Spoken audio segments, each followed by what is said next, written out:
don't know what happened there. Can you guys hear me in chat? Are we starting off as the Hot Mess Express? What the hell? Good morning, everybody, or afternoon, whatever you want to call it. Welcome in. Let me know in the chat if you can hear me. Let me pull up chat so I can see it.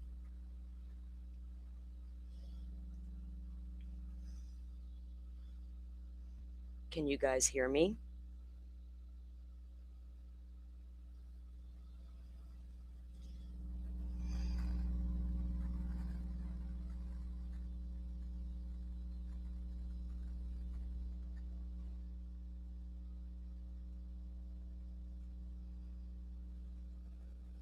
Okay, thank you, Rachel. So, it's a delayed reaction when I'm trying to see y'all's comments coming in through the phone. Yeah, I don't know what happened to my intro. It just stopped. It's like, nope, not today. All right. So let me take this down off my screen. 'Cause this distracting me. I had a feed up that I was just watching in the background. All right, guys. Thank y'all for coming back in to unpack the case here with me and go through the stuff that we do know, right? That we're finding out day to day. Every time we're live, things are happening. Um, and it's a lot to keep up with, and it's fine. We're gonna do it. Hang on one second. Let me check something. Okay, thank you. She was messaging me. I can hear you, and I didn't see it. All right, thank you. All right, so today there's not a ton. There is some stuff that happened last night we are going to look at here, starting off and get that covered and done, um, and then we're going to just talk about things. We're going to watch some things. We're going to keep an eye on that. JLR still has his live feed going. He was on his way over to Annie's house a few minutes ago. Apparently there's some FBI over there. He's going to try to find them, and we'll be watching that in the background. Um, I know I have seen the chatter all week long. Okay, y'all know if y'all been here with me, I have been covering this since Monday we started, I think, and all week long we've unpacked the investigation. Now I'm fully aware that there's a bunch of people out there investigating Annie and Tommaso, but they all know the same things that I already know: where they work, where they live, what websites they're affiliated with. I've read all the articles that Annie has published. I've read interviews done with Annie. What has that got to do with this? Am I going to run with Banfield's one source that pointed a finger at Tommaso? Now, with that said, the second I get anything that tells me definitively that, hey, he's a suspect, then I'll come live with everything we got. But here's the thing about me, and I hope y'all understand. I feel like every day is a lesson in life. And if we don't learn something and move forward, and I'm not a wishy washy person, I don't flip flop. I try to stand firm in my beliefs. I learned a lot covering Idaho 4. I learned a whole hell of a lot covering Delphi. I've learned a hell of a lot covering Stefan Stearns. I've learned a whole hell of a lot covering all these cases, watching all of this. How many months we've been watching Lauren Matthias bullshit unfold on YouTube streets, and everybody wanting to scream about ethics. Now, am I supposed to hold Ashley Banfield to a higher standard than I hold myself personally? I don't give a fuck what anybody does on their own. But I care about what I do here. And I paid attention to every single word that comes out of Kay Woodcock's mouth. We forgot about her. I can't take the notion out of my head because I've got 6 siblings. What if Savannah wholeheartedly believes in her sister and brother-in-law? What if Ashley Banfield was right? Her source was right in the beginning. They absolutely should have paid attention to Tommaso and Annie, the last 2 people to see the victim alive. The last people to drop her off at her home. The people who went to go see where she was the following morning. If they didn't look at those 2, I don't even know why I'm in true crime anymore. So I get they're not going to share all the information with us right now. I'm kind of at the point they don't fucking know nothing. They finally got their video recovered and got a picture of a guy, but apparently he wasn't the guy they stopped last night. And within minutes of that stop happening, people on Twitter had the suspect wrong. They were plastering his father's photo all over the internet. Here's the guy. Common sense said that ain't the guy. Not the guy in the picture with the mask on. Not this picture I'm looking at of this grown ass pedophile. That was Senior. So I sat there and I waited and I did a little research. I go do research before I come out here on a live stream and put out nonsense. I'm going to go see if it's really nonsense first. I get sent shit all the time. I've still got people trying to tell me, listen to this audio from Idaho 4. After 3 years of people playing with audio from Idaho 4, no thank you. I've listened to the official body cam releases on my own with my headphones on.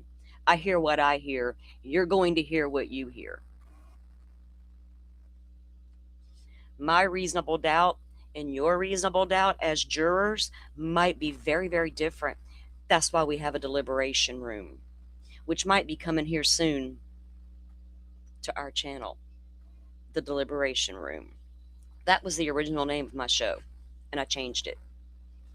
Can't tell you why. Maybe I was on the fence about the name. That might be, I don't know, like a members only place to hang out, have conversations and stuff of that nature. Now let's get on with it. Anything breaks that really there's nothing out there about Tomaso, okay, his bandmates, some social media getting shut down. Guy's got a record. If y'all, how many people watching right now has a record? However minor it might be. We also need to consider that we could wake up tomorrow morning and be in the middle of a high profile case and be completely innocent, just happen to know somebody. And before you know it, everybody in the world with the keyboard is trolling you in your name. Y'all go lock down your shit today if you don't want your pictures blasted all over the internet, because I'm no better than the rest. Trust me, I sleuth. I sleuth a lot. I sleuth a lot of places, and I compare what I'm seeing. And then I'm going, where'd they get it? What's their end game, right? And I'm going to watch somebody who stands, that my channel doesn't do. We don't do altered video. But today we will, though. Stop it. So there's just where I stand with it. So if y'all, I've seen the chatter all week. I get where y'all are coming from. I don't think Tomaso's not the guy in the picture. And the FBI hasn't arrested him yet. They've been back to Annie's on several occasions. Yes, that's sus. Taking all those photos in the garage late night. We don't know what it was about. We have no clue. If they knew more, why were they scouring Annie's neighborhood after the release of those images? Going door to door. They weren't really looking for anything specific.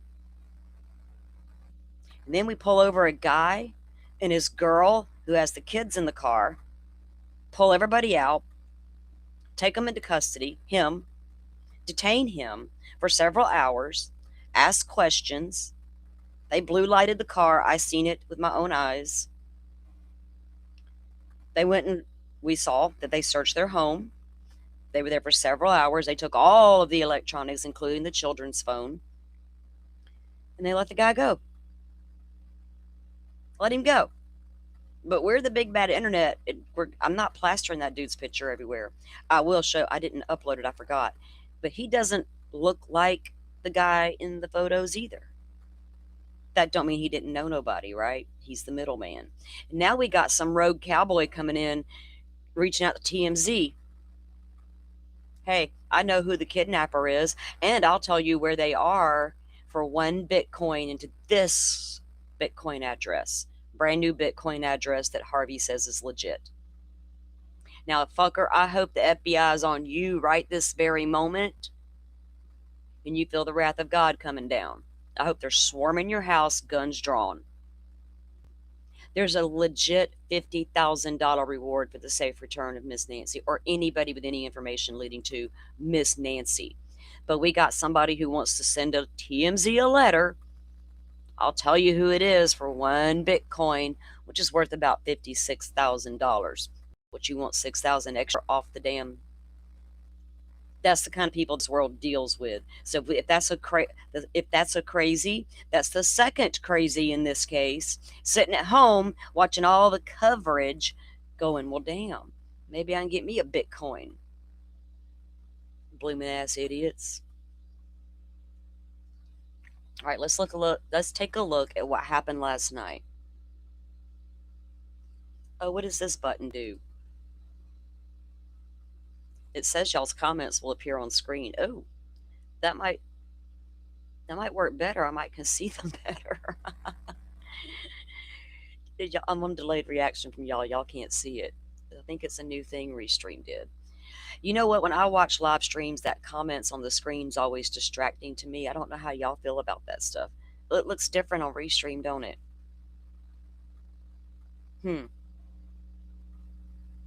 Taking advantage of poor Miss Nancy is just gross. I feel they were just going door to door to see if any weird stuff happened. But why now, Riley? Why now? Shouldn't the police canvass that, even if they didn't suspect, if they really legit suspected Tomato in the beginning or Annie, why not canvass that neighborhood then? Looking for the car movements. They said we took her home. They said they went to go check on her. Anybody see this car coming and going from the neighborhood? Can I get your ring cams? Come on. Are they just cleaning up the mess that the local police department failed to do? I see that happening as well. Hey, 83. We are back. Riley, thank you. Tricia, welcome in. Of course, to my wonderful mod team, Butterfly, Forrest, and Rachel. Jessica, welcome in. Real happy. Good to see you. Jet Set, welcome in. Big old jet airliner. Don't carry me too far away. Stephanie, did I say Stephanie? I did not, welcome in.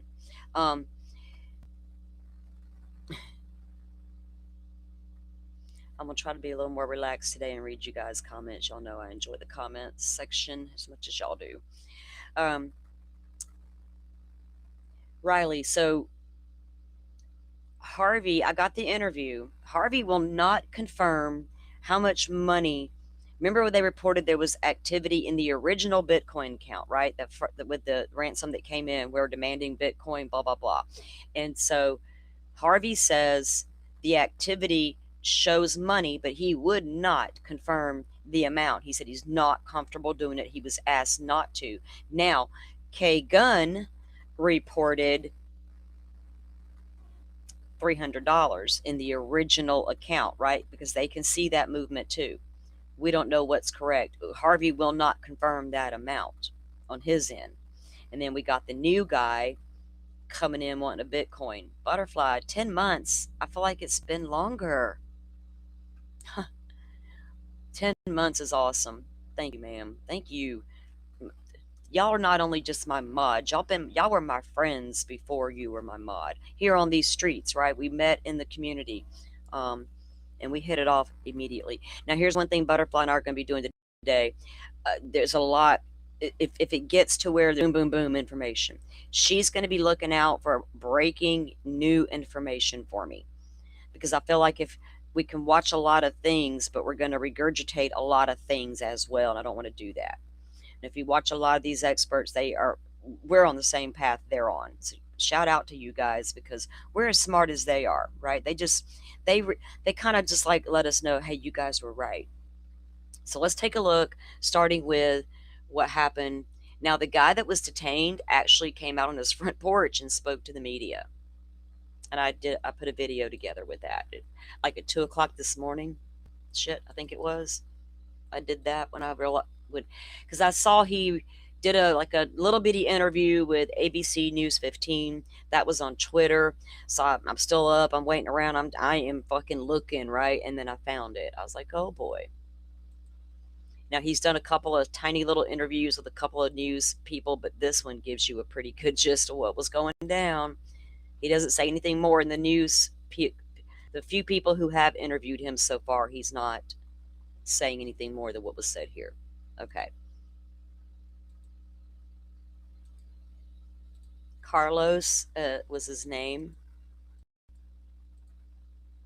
This is a photo of the car as it was being detained. It was a Nissan Rogue, and it was owned by his girlfriend, or wife rather. I think they were married. And she's the daughter of the lady who said, hey, that's my house they're searching. That's my son-in-law, right? That's their car. Uh-oh, volume. How did this all start? How did they stop you here? You were driving here? Yeah, or? my wife was driving. Your wife was driving? Because they were following me. And once I saw they were following me, I pulled over. They didn't even have to put a traffic stop or anything. I got off the car, and they arrested me as soon as I got out the car. They didn't even tell me what was going on until the detectives got here, like 2 hours before I got arrested. And then the detectives got here. It was the FBI agent in Santa Cruz County. And they told me I was being detained for kidnapping. And I asked them, like, well, kidnapping of who? And they told me this lady, I don't know her name. And, Nancy Guthrie? Yeah, that's her. And I told them, I work in Tucson for GLS. I might have delivered a package to your house, but I never kidnapped anybody. They hold me from like 4 to right now. Nothing. They didn't ask me no questions. So nothing. They just sent me in the car. They investigated my car and this one, and that's it. They didn't ask me no questions. No. Did you get the other car back, or they still have it? No, it's right there. Oh, they gave it back to you. So yeah, it's like. And they said you can go home. Yeah. And how did they treat like the people you were with? And they gave the vehicles back that they checked out. Girl, your child. Yeah, not understood. Yep. How's your family? They scared everybody. I was gonna say they scared everybody, huh? Yeah, they're all in shock right now. Wow. Did they damage the house? Yeah. What did they do to the house? They broke the doors. What else? The garage door in the back. Well, according to Jerry Holman, they leave you a letter saying we'll repair things. So what are you gonna do now? I'm gonna try to clear my name. I didn't do anything. Well, this is one of the... And that's done. I mean, I hope they get the suspect, because I'm not it. They better do their job and find the suspect that did it so they can clear my name. And I'm done. Look at what I'm putting my family through. You're on national news now. Not just them. Even my parents in Tucson. Yeah. He pushed that mic back out of his face. His parents are in Tucson. He works in Tucson. He's a DLS driver and a DoorDash driver, and he delivers in Tucson. Now, his mother-in-law said that the cops told her they had a tip that this was the kidnapper's house, and Nancy was in that house. Now, did somebody see the masked man and think it was Carlos and call a tip in? Is that why they looked at Carlos and then let him go because it was not the guy? And your mother-in-law was worried about you? She was saying it doesn't look anything like him? Yeah, see, I'm telling you guys. Why do you think they came here? Why did you think they came to you? If I would have known the answer, I would have given it to you, but I don't. So you have no idea what led them to you? Nothing. They didn't say car make, a license, nothing. Nada. Carlos, ¿hablas español? Los dos. Soy bilingüe. Carlos, si nos puedes platicar en español para Telemundo Arizona, ¿qué fue lo que sucedió? Pues me estaban acusando de secuestro, algo que yo no hice. Y I'm done. Okay. What's your name? Sorry, what's your name, sir? Carlos, Carlos, en español, por favor. Dude, are you going to sue them? Are you going to sue them? Now, somebody in the family told him to stop and come in. Are you going to sue them? Are you going to sue them? Let's hope not. And I'll tell you why. We don't need people afraid to call in tips. And I have to wonder, was that a tip? I don't know why somebody would tip Carlos, right? Unless they legit thought on those black and white images, that might be Carlos. Why would they think it was Carlos? If that's how that went down. Now, he said that they began to follow him as he was coming down the road, driving down the road. They're being followed. Does my screen look black on y'all's end? Hold on.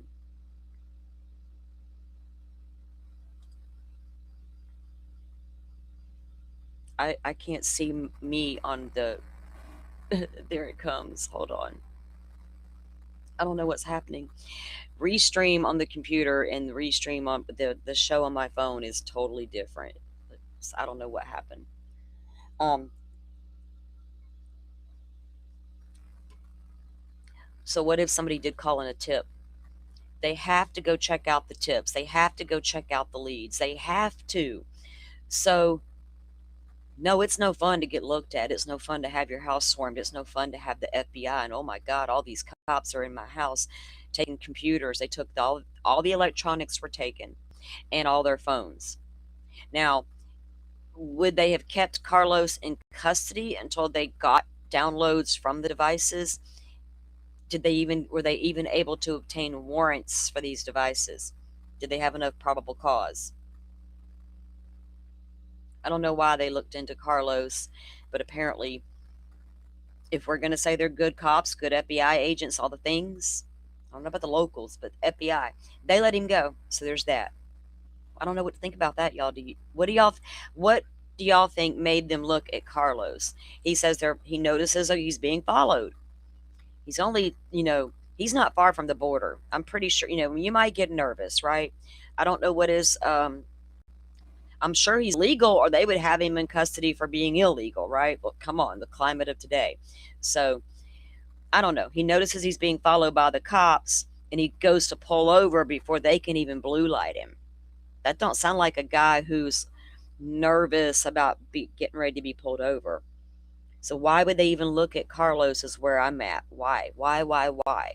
That will help me take Carlos off the table, right? Was it a tip? It could be my friend Carlos. I won't tip any of y'all unless I'm positive it's you. Leave your DNA on the like button. No, don't. I don't want to be responsible for all that. That's on you. Put a glove on, glove up, and hit the thumbs up, right? They had something, Rachel, to get a warrant to the house, right? But she said they gave consensual consent. He gave consent to search his car. But did they actually have a warrant, which would require probable cause? Was probable cause in this case was we have a suspect enough? I was wondering, did they find something in the car? Now we can obtain warrants on this house. It was all boom, boom, boom. It happens so fast. There's no waiting around for days on end for the warrant. That shit's, whoever told y'all that's the truth has lied to y'all. They can knock on a judge's door at his house to get a warrant signed. You can't sleep on stuff like that. You got to go when it's go time. So the judge has to get his ass up out of the bed and sign that document. It has happened in cases we've covered. It could be someone with a grudge against the guy as well, right, Forrest? I'll get Carlos back. I'm going to call in a tip and say it was him. Fuck up his whole day, right? Exactly. Good catch there, Forrest. Happy says, personally, I think the FBI jumped the gun releasing those pics yesterday without having any other info.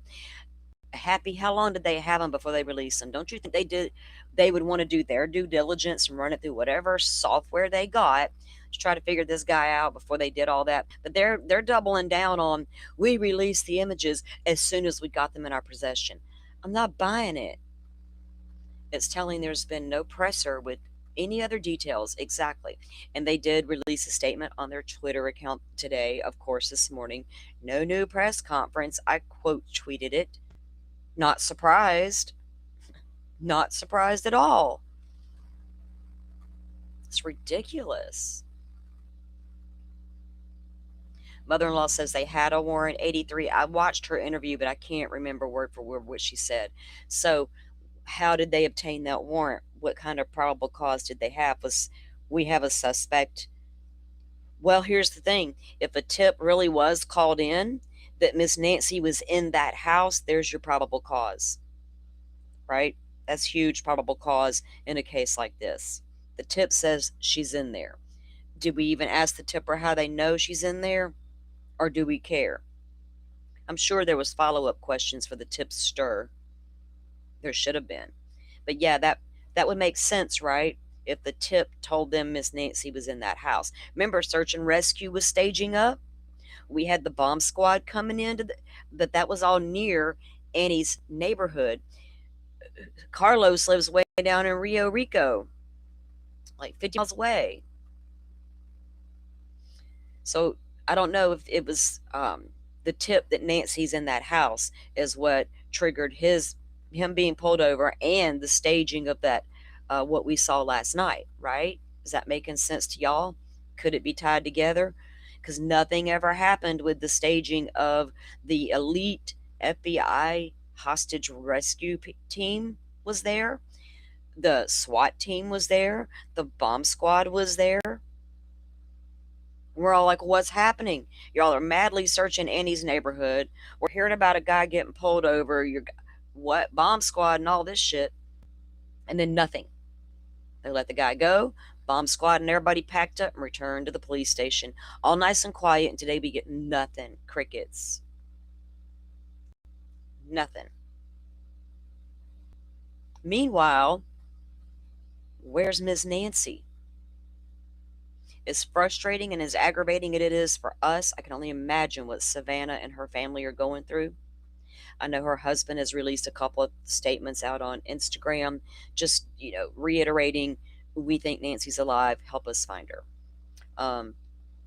What that family and her grandchildren, y'all, what do you tell your grandbabies about their grandma if she's missing? I haven't dove into Savannah's personal life. I don't know how old all her children are. It's not my business. She's got kids. That's all that matters to me. They have a grandmother who is now missing. And what do you tell the littles, Welcome in, Rot Star. So Joy says it's starting to reek to high heaven. Girl, it started that midweek, didn't it? Nothing about it has made sense. Well, what the cops were telling us didn't make sense. It made sense to all of us that somebody went in that house and took that old lady. It made sense to us when we saw blood out on the front step. Oh shit, something really did. Well, we knew something happened to her because she wasn't there. They want to act like we are just like, be calm, guys, we got this. I can't with that. And going back to that, the blue shirt that was found by the media, the blood that leads out, the sidewalk, with those little town cops came in, whatever they did, collected DNA samples. And in fact, when I was going through my notes this morning, the sheriff had said the DNA samples collected from within the home or from the home, because now we know that the sample he used to confirm Miss Nancy was the porch blood. He said that there was DNA profiles taken, but not enough to create a whole profile. Partial touch DNA, you would expect Annie and Tom's to be at home. But where was this DNA you found in relation to Miss Nancy? Was it in the bedroom? Was it the kitchen? Was it the bathroom? The back door? Front door? Where was this other DNA you collected? And if you didn't get a full profile, FBI can't do IgG. That's why the FBI said, oh, they're handling it. If it becomes available, absolutely we do it. Then we teach y'all anything during that Koberger stuff.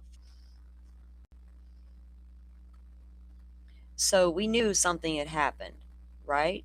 We've got a better timeline because it took the cops long enough to clarify that. They still haven't come out and clarified the church situation. Some friend of the family had to give an interview to clarify, and I think probably was Savannah's doing. Could someone just tell these people what really happened that day? What is that going to hurt to clarify that piece of information? Because we know we've heard the chatter it moved beyond chatter. It was an all-out screaming match. She didn't go to church. She went online. Person of the church is now suspect because she didn't go to church. That's all they had to do was come out and clarify that shit. I never said the person from church was a suspect. I just said I'd like to talk to that person from the church. What prompted them to make the call? They'll tell me if Miss Nancy ever came to the church or not. Can we talk to that person? Well, it turns out it's Miss Nancy's friend who lives in a house where the other elderly people would go watch the church together. Like, it's just the simple things. Clearing up that timeline is a little help too, but it's no help to them, obviously, because I don't think they collected the right amount of evidence the first 24 before FBI got to town, right? Once FBI rolls in, they got a million things they look at. And what did we see once they got to town? Multiple visits back to the location. Then they went back on Tuesday and did a 2.5, 3 hour interview with Tom and Annie at Annie's house. And then by Thursday, they got a consensual search to search Annie's house, and the Guthrie family has vacated the property. They're cooperating. Who the fuck is this dude at the door of Miss Nancy's? All right, let's take a look and see what the FBI director has to say about, is this a lone wolf? I don't think so, because somebody's in that car. And who does the guy turn back and look at one point? Or was it anybody at all? Was it an animal that scurried by that startled him? And he's like, what? I'm not the only one out here after all, with my mouth flashlight. I love to tear down the criminals and the defendants, so this is my jams. Instead of tearing down potential suspects without any information to prove they're a suspect, I'd rather tear down the person I see standing at the fucking door. Because that bastard did something to Miss Nancy.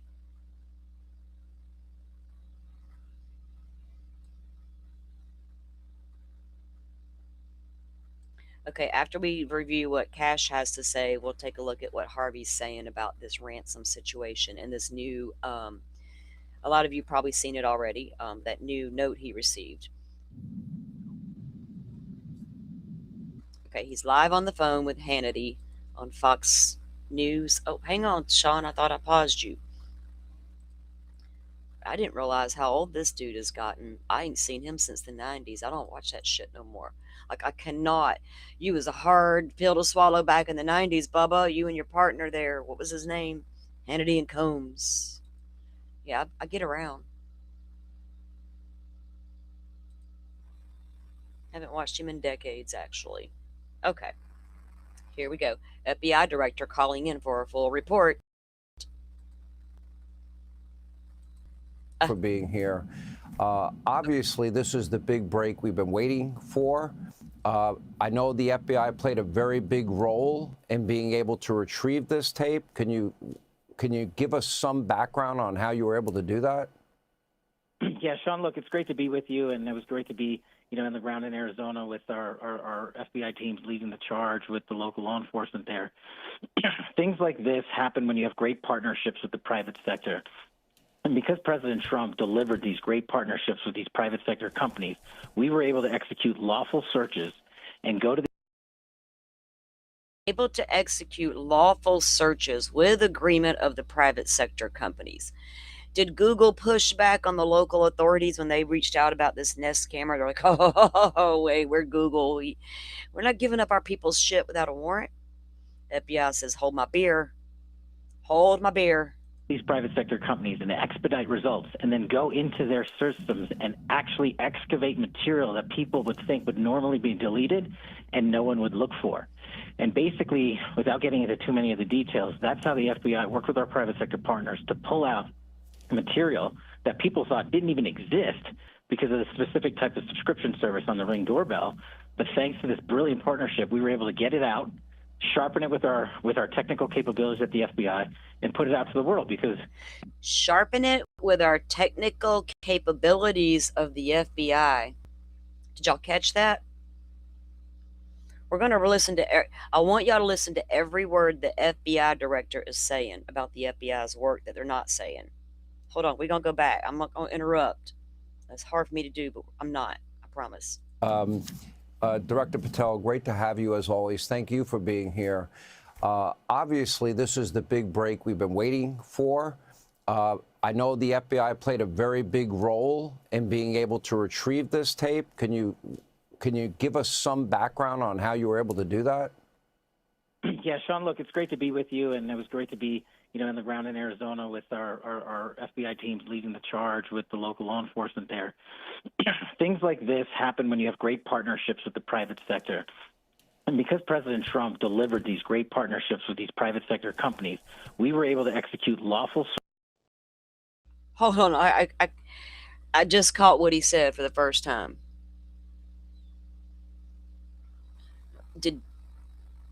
Wait a minute. Oh God, I can't with these talking heads, and this is why. As always, thank you for being here. Obviously, this is the big break we've been waiting for. I know the FBI played a very big role in being able to retrieve this tape. Can you give us some background on how you were able to do that? Yeah, Sean, look, it's great to be with you, and it was great to be, in the ground in Arizona with our FBI teams leading the charge with the local law enforcement there. Things like this happen when you have great partnerships with the private sector. And because President Trump delivered these great partnerships with these because the president delivered these great partnerships with these private sectors, here we are. Really? Google retains a lot of information about me that I'm not so happy they got. But carry on, sir. Private sector companies, we were able to execute lawful searches and go to these private sector companies and expedite results, and then go into their systems and actually excavate material that people would think would normally be deleted. They're excavating material that people would think would normally be deleted. And no one would look for. And basically, without getting into too many of the details, that's how the FBI worked with our private sector partners to pull out material that people thought didn't even exist because of the specific type of subscription service on the Ring doorbell. But thanks to this brilliant partnership, we were able to get it out, sharpen it with our technical capabilities at the FBI, and put it. Sharpen it with our technical capabilities of the FBI. I have questions about that one picture. Out to the world, because as you were just talking about, this investigation of this magnitude was going to require the public's assistance, which is why we put it out nearly immediately, the video, the photos, and sharpened images. The photos, the videos, and sharpened images out immediately. And we continue to receive tips, and we encourage all Americans to provide any and all tips. And based upon that, we were able to expand the investigation. I wonder what else they recovered from the back door camera system, and from what about within the home? What about that 212 motion detected on a camera? Did y'all recover that yet, Cash? I got faith in you, Bubba. And take the appropriate next steps, which is what we're doing and what you're seeing unfold. Okay, was the FBI involvement, there have been reports, was it delayed? Well, Sean, in a kidnapping case or missing persons case, that's always a state and local law enforcement matter. And we had always offered our assistance from the beginning, taking our cues from local law enforcement. And so we've tried, and we've been there and offered all resources. We've surged assets. I've put personnel and tactical units there. We're always there. All you got to do is ask.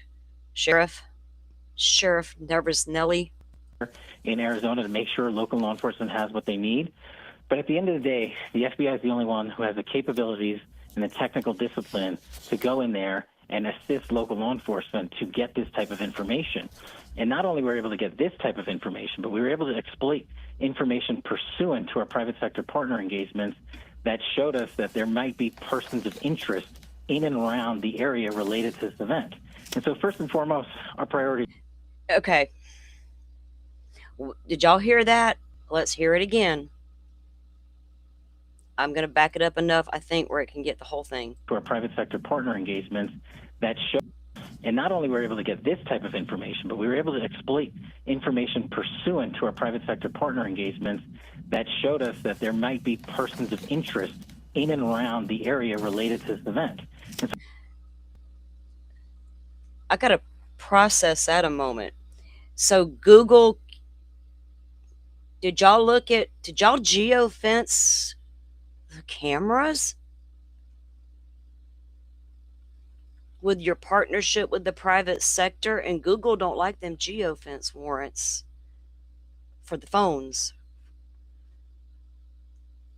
And there's possible other cameras that show more persons.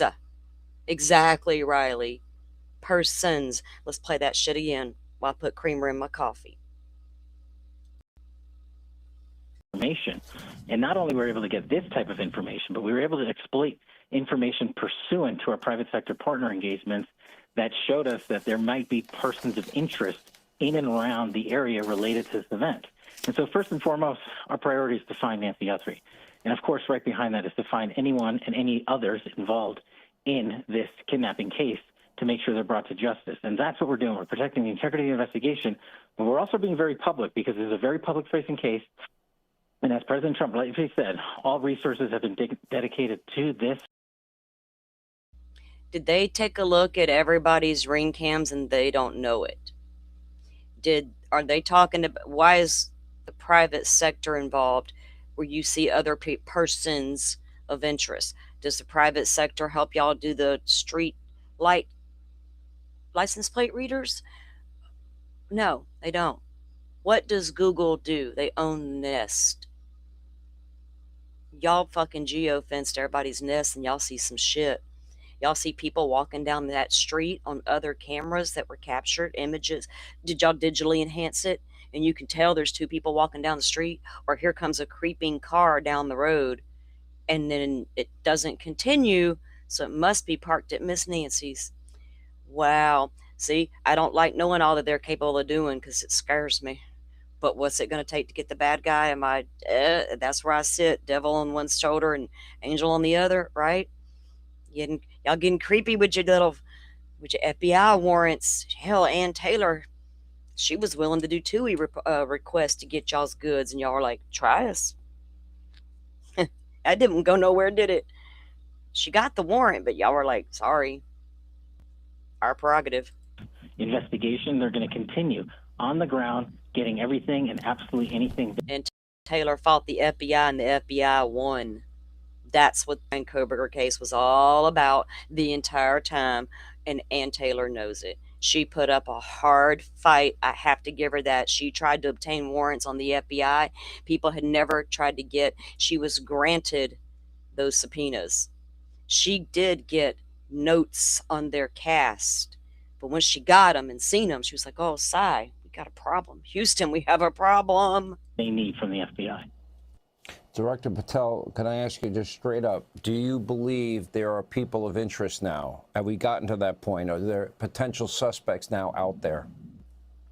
Sean, without polluting the investigation, I will say we have made substantial progress in these last 36, 48 hours thanks to the technical capabilities of the FBI and our partnerships. And I do believe we are looking at people who, as we say, are persons of interest. How many people do y'all think went in Miss Nancy's damn house? Why have I not seen what's inside on the cameras? There's multiple people in that house. Once this dude gets past the trying to cover up the camera with some damn shrub, he goes to the back door, and that's when he messes with the camera around back. Is that when the help arrives?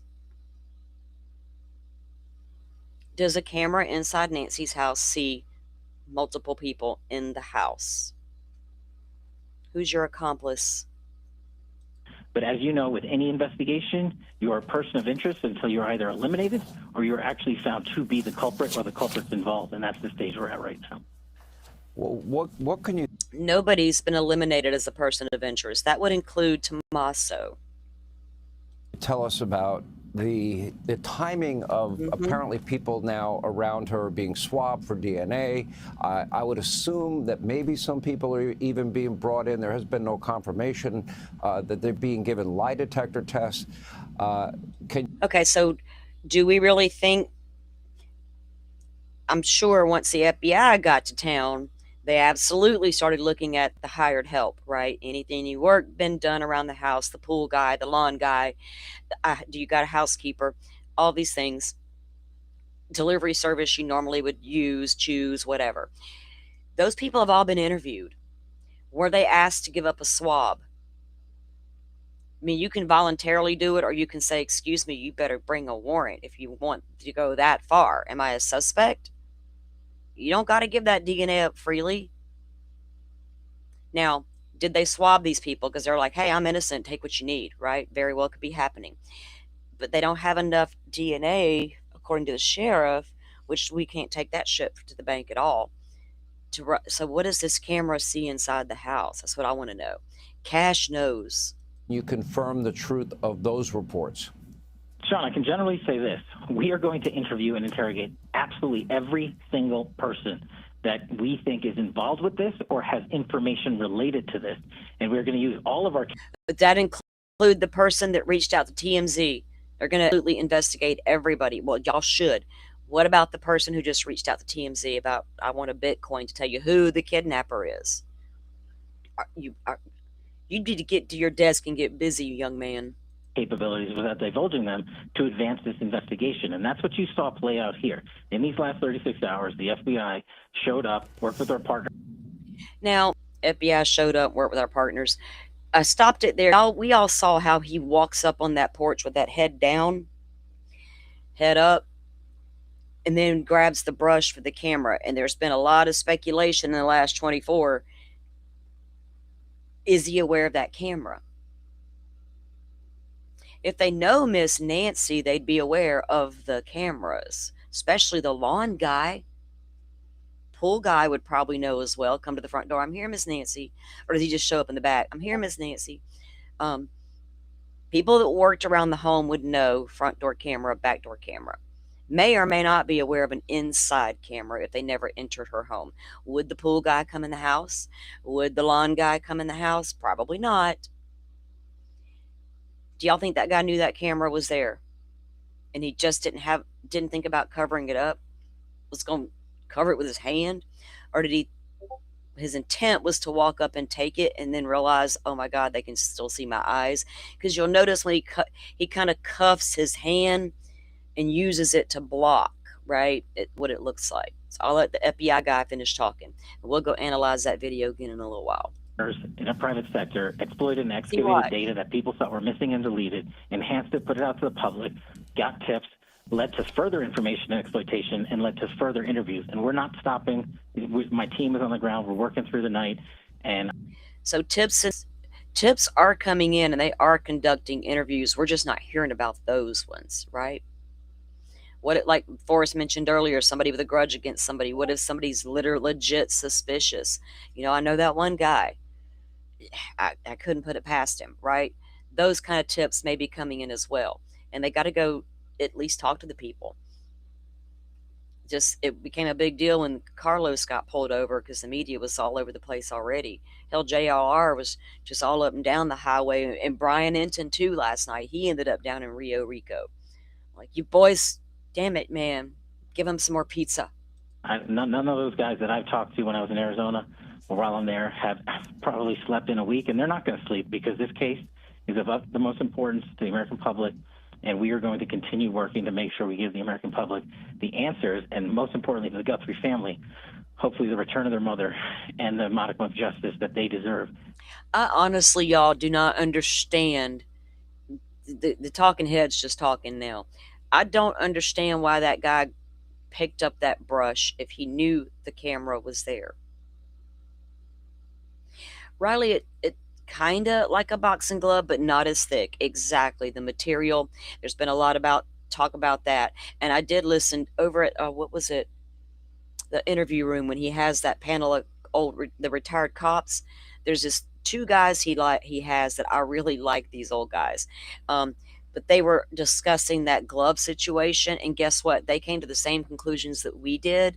It appears to be a pair of gloves with gloves over those, right? Like maybe a latex, like we were discussing.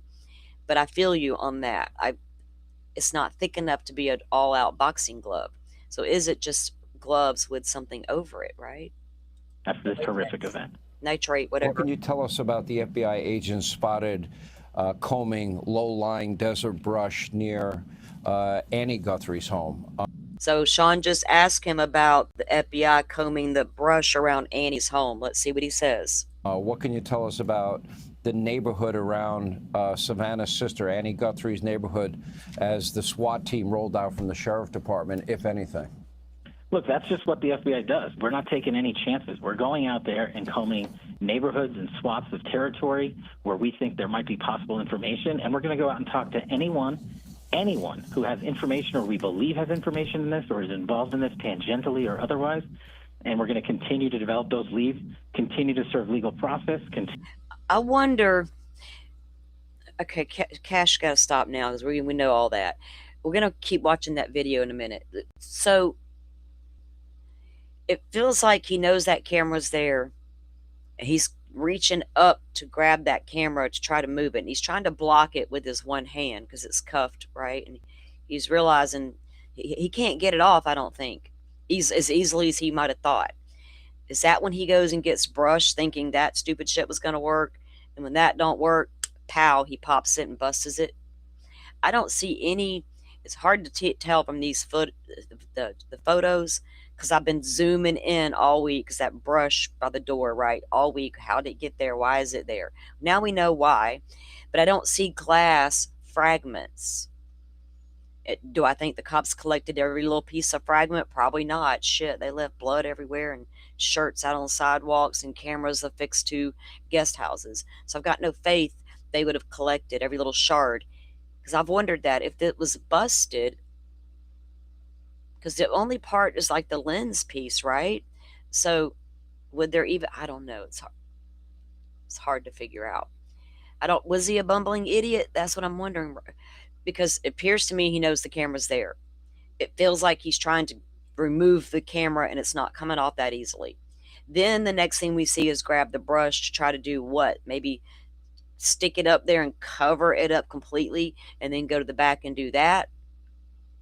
All they want to do is stop that camera from seeing them. They're not concerned about the back end data that can be retrieved later. They think I could go up and just block it, smash it, it's done. And when that didn't, we don't see what happened after that, right?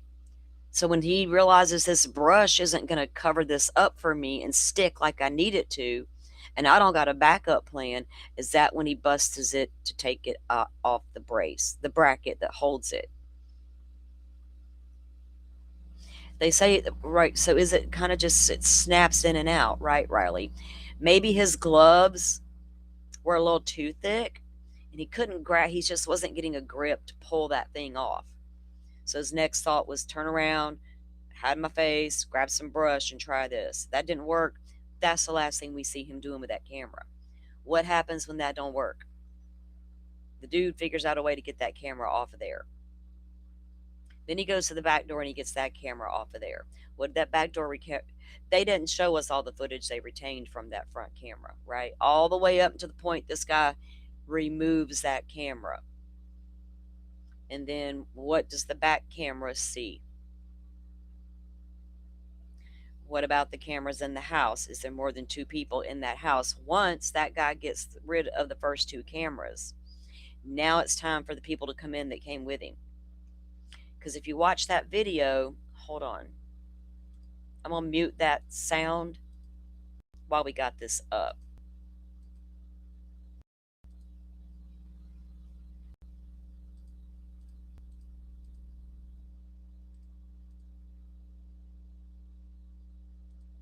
Okay.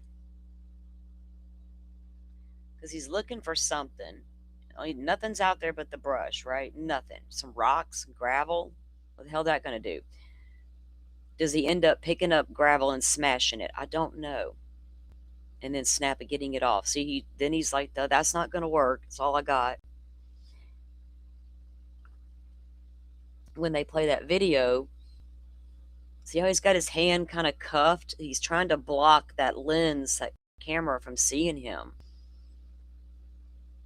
And I'm not so sure he's realizing that it is seeing him, right? Probably shitting his pants when these videos and pictures came out.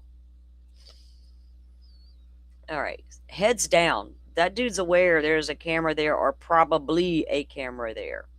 Immediately goes up with the fist movement. Gotta block it, block it. See the other hand?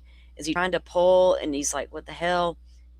And he immediately gives up and goes to go get brush. Right, Jet Set? One thought will take you one direction, then another. I've done that all week. I've debunked my own damn theories, right? Okay, he's back. See, I don't know what he's doing. And see it after he puts the brush up.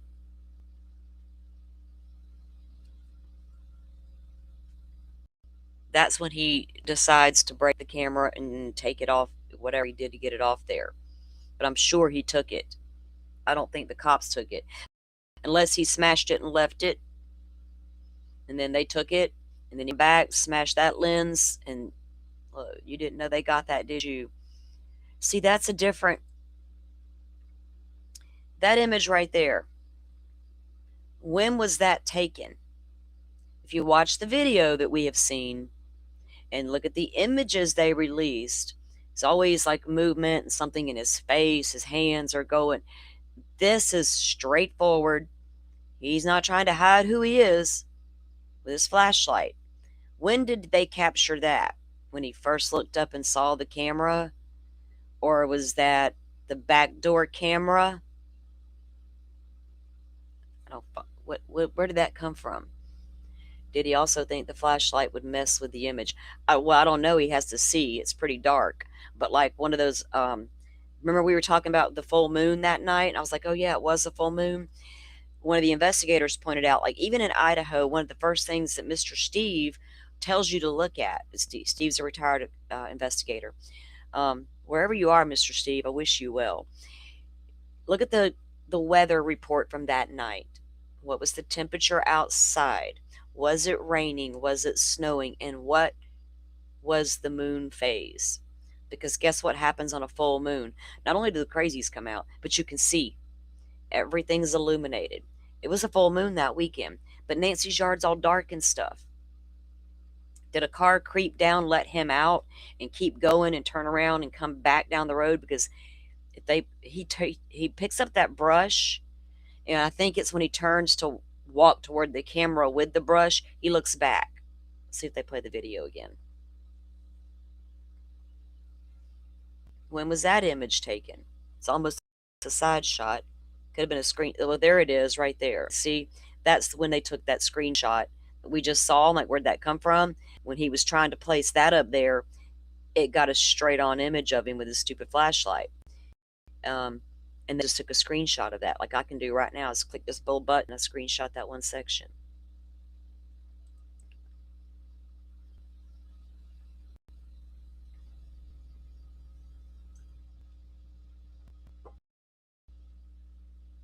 That's what I'm saying, Riley. I think he removed it, took every little piece, and we can't count on them for that. They left the brush that was laying there too. It's kind of like them sticks in Delphi. It's like, what are y'all doing? Plant material can tell you a lot.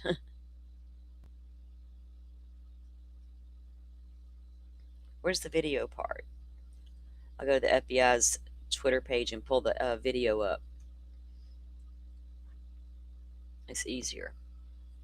I didn't do a ton of prep today. I'm tired. I'm going to go troll the internet in a second and see if there's any kind of talk or chatter updates. I'm sure if there was anything big happening, Butterfly's going to notify me. Rachel's got her eyes and ears out. See him look back? What do y'all think he did? Animals scurry up, or he's just a looker-backer kind of guy? I don't know. Odd behavior, right? Okay. I'm just checking my messages and make sure I didn't miss anything. All right, well, let's go look and see if JLR is still live on the scene. See if he found FBI agents. And while we're like just watching that in the background here, I'll take a minute and troll the usual sources and see if we can see anything. I don't think Brian Enton was out this morning much because I didn't see a lot of Twitter activity from him, and I haven't checked anything since we've been live. Okay, let me get to it. Oh, let's review what Harvey said first. So, which one is it? Okay. This is the new one that came out with the new information about somebody reaching out to TMZ. Okay, let me get it to come up. It's taking a second. Let me get it to the right spot.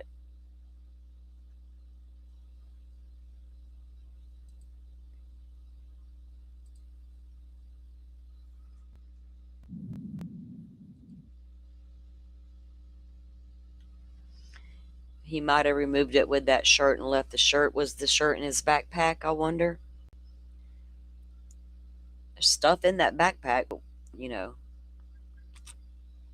We don't know where that blue shirt came from, though. If it came from this suspect, which is, I find that hard to believe considering seeing how he's dressed. Maybe Miss Nancy dropped something going out the door. I don't know. Or did it fall off of one of the damn reporters? I don't know where it came from. The press has talked to each other about when they saw it, right? I know they all saw it on Monday. What's Mike Ruiz had a conversation with another reporter who was there that day as well, and she confirmed when she saw it was 10 a.m. Monday morning. So no one seems to know if it was there when they all got there. Yes, but we don't know when it got there.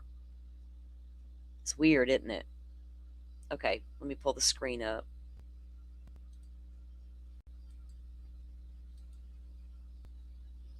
And we'll look at in a minute. We'll look about we'll see him talk about the movement in the original Bitcoin wallet.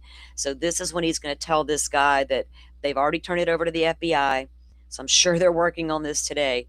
A person reached out to TMZ claiming to know who the kidnapper is, but they want 1 Bitcoin sent to their crypto wallet.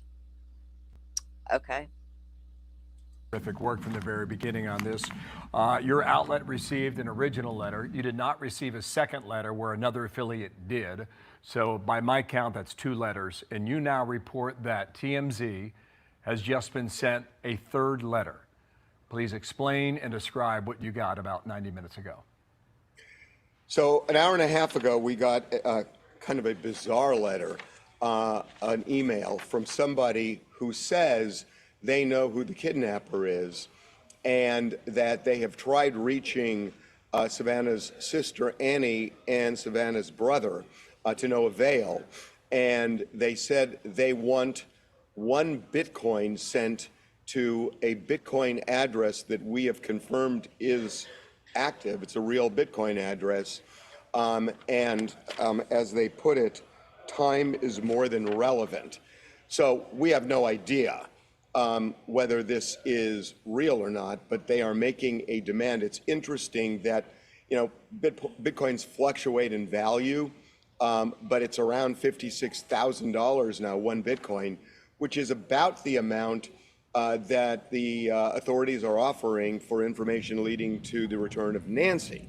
So I don't know if that aligns, but whoever sent this, and they actually give a name and an email address, but whoever sent this. They gave a name and an email address. They gave a name. They didn't give the suspect's name because they want a Bitcoin for that information. They gave their name and an email address.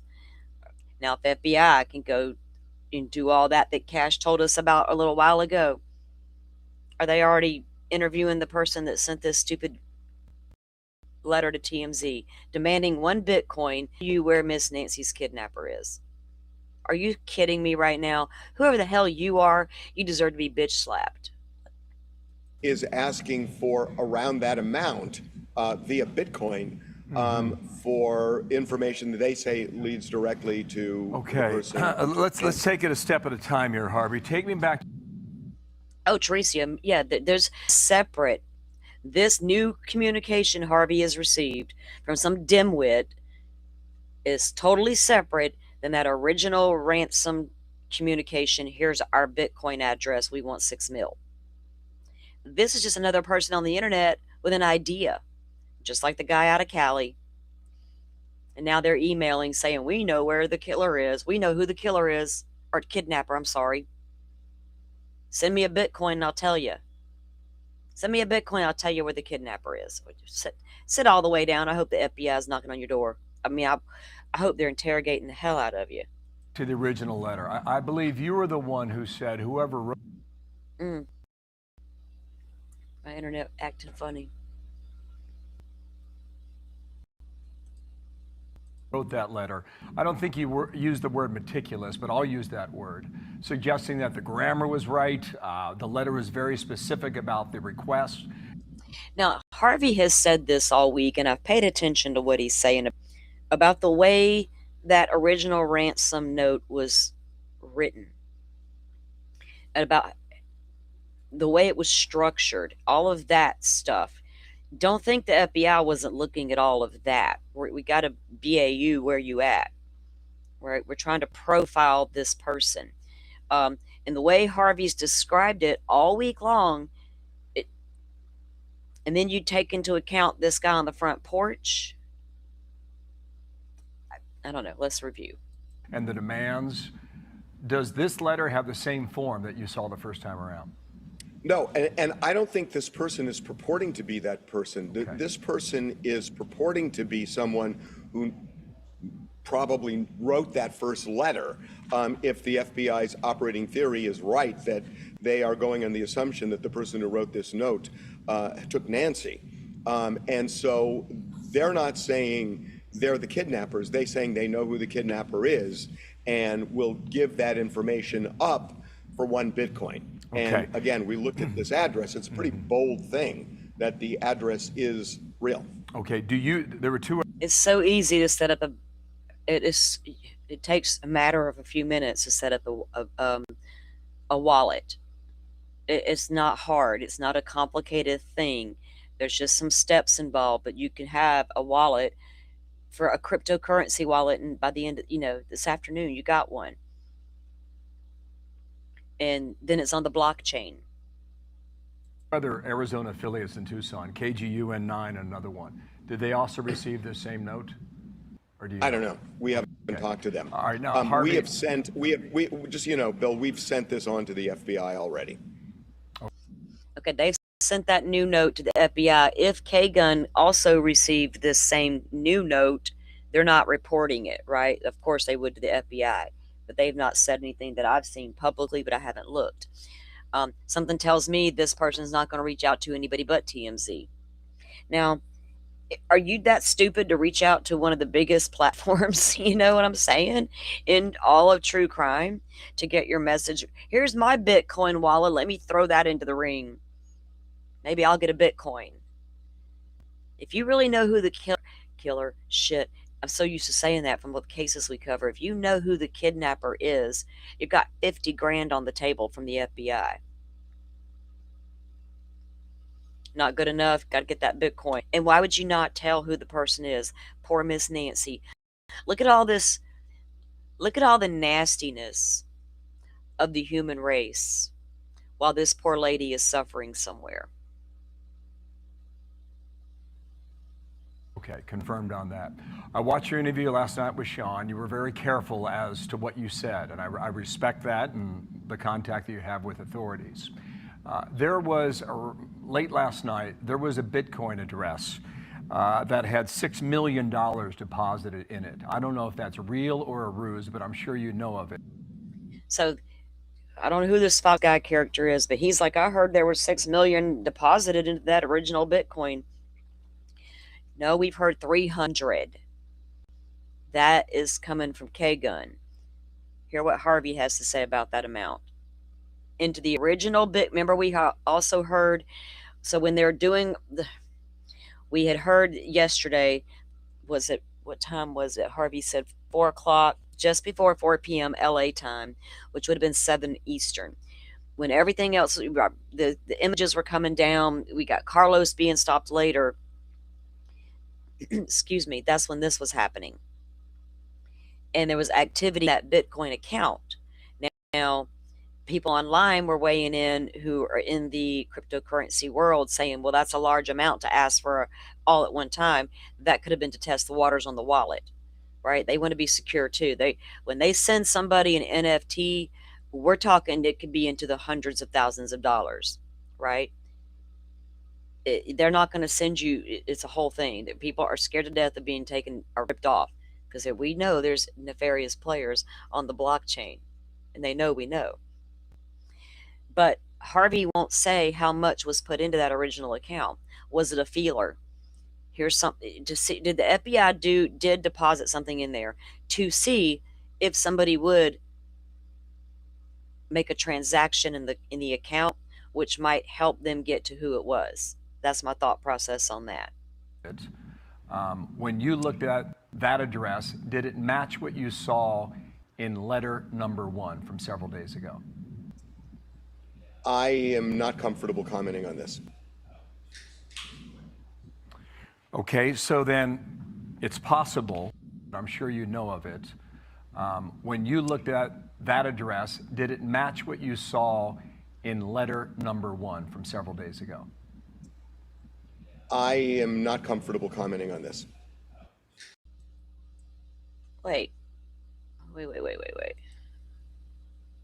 You said, and I respect that and the contact that you have with authorities. There was, late last night, there was a Bitcoin address that had $6 million deposited in it. I don't know if that's real or a ruse, but I'm sure you know of it. When you looked at that address, did it match what you saw in letter number 1 from several days ago? I am not comfortable commenting on this. Do y'all think they transferred $6 million in Bitcoin to that account yesterday? If they did, where's Miss Nancy? What happened to her today? Did they send the whole amount? Or did they send some in good faith? Now give us something. I don't freaking know what to make of this shit.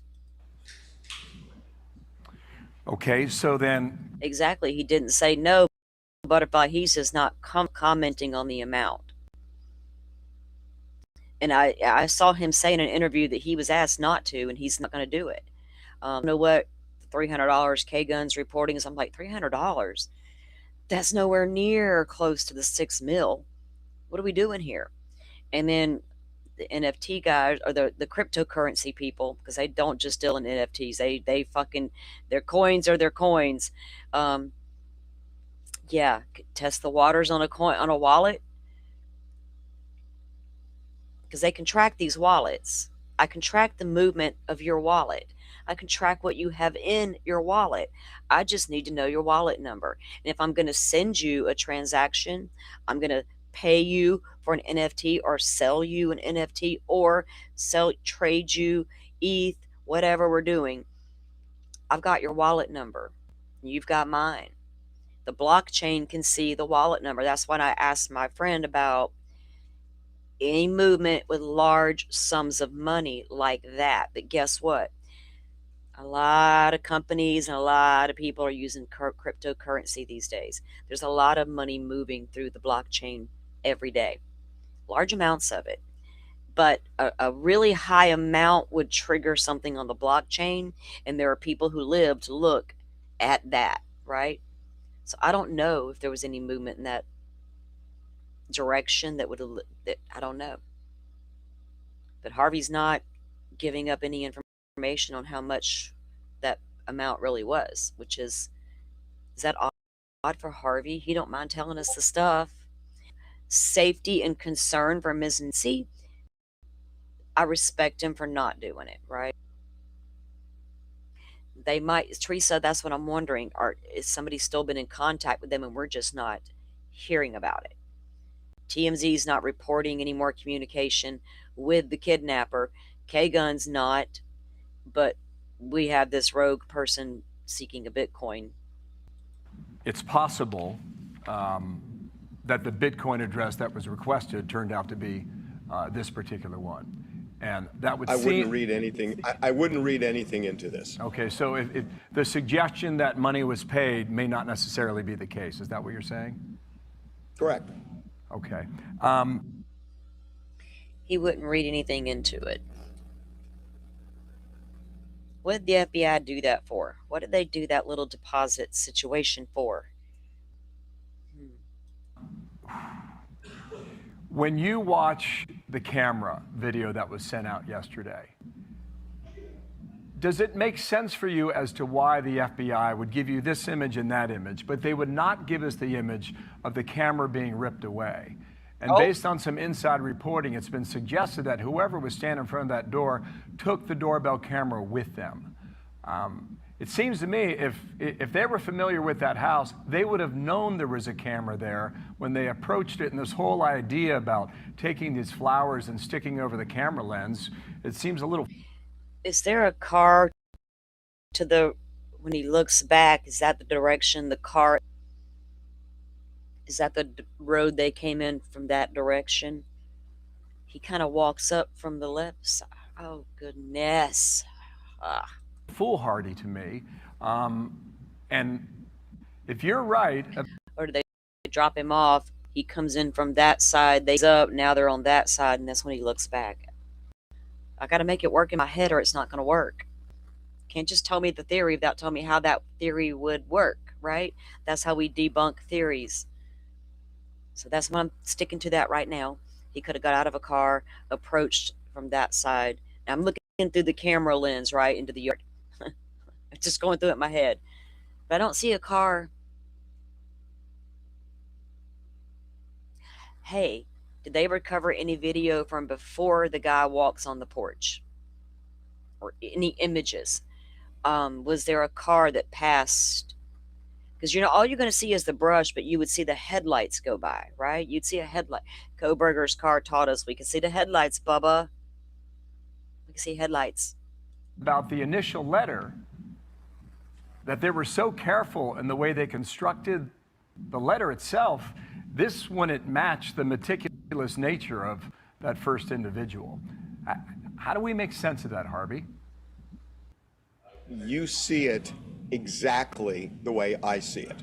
I could not agree with you more the way you put it, that the just the thought that went into this letter doesn't match the thought of somebody coming up fully disguised, knowing that they don't want to be seen, and not even thinking, gee, people have these cameras on their door. You don't have to even have cased her door or property to just make an assumption that she may well have a camera like that, and you should be ready to somehow block it.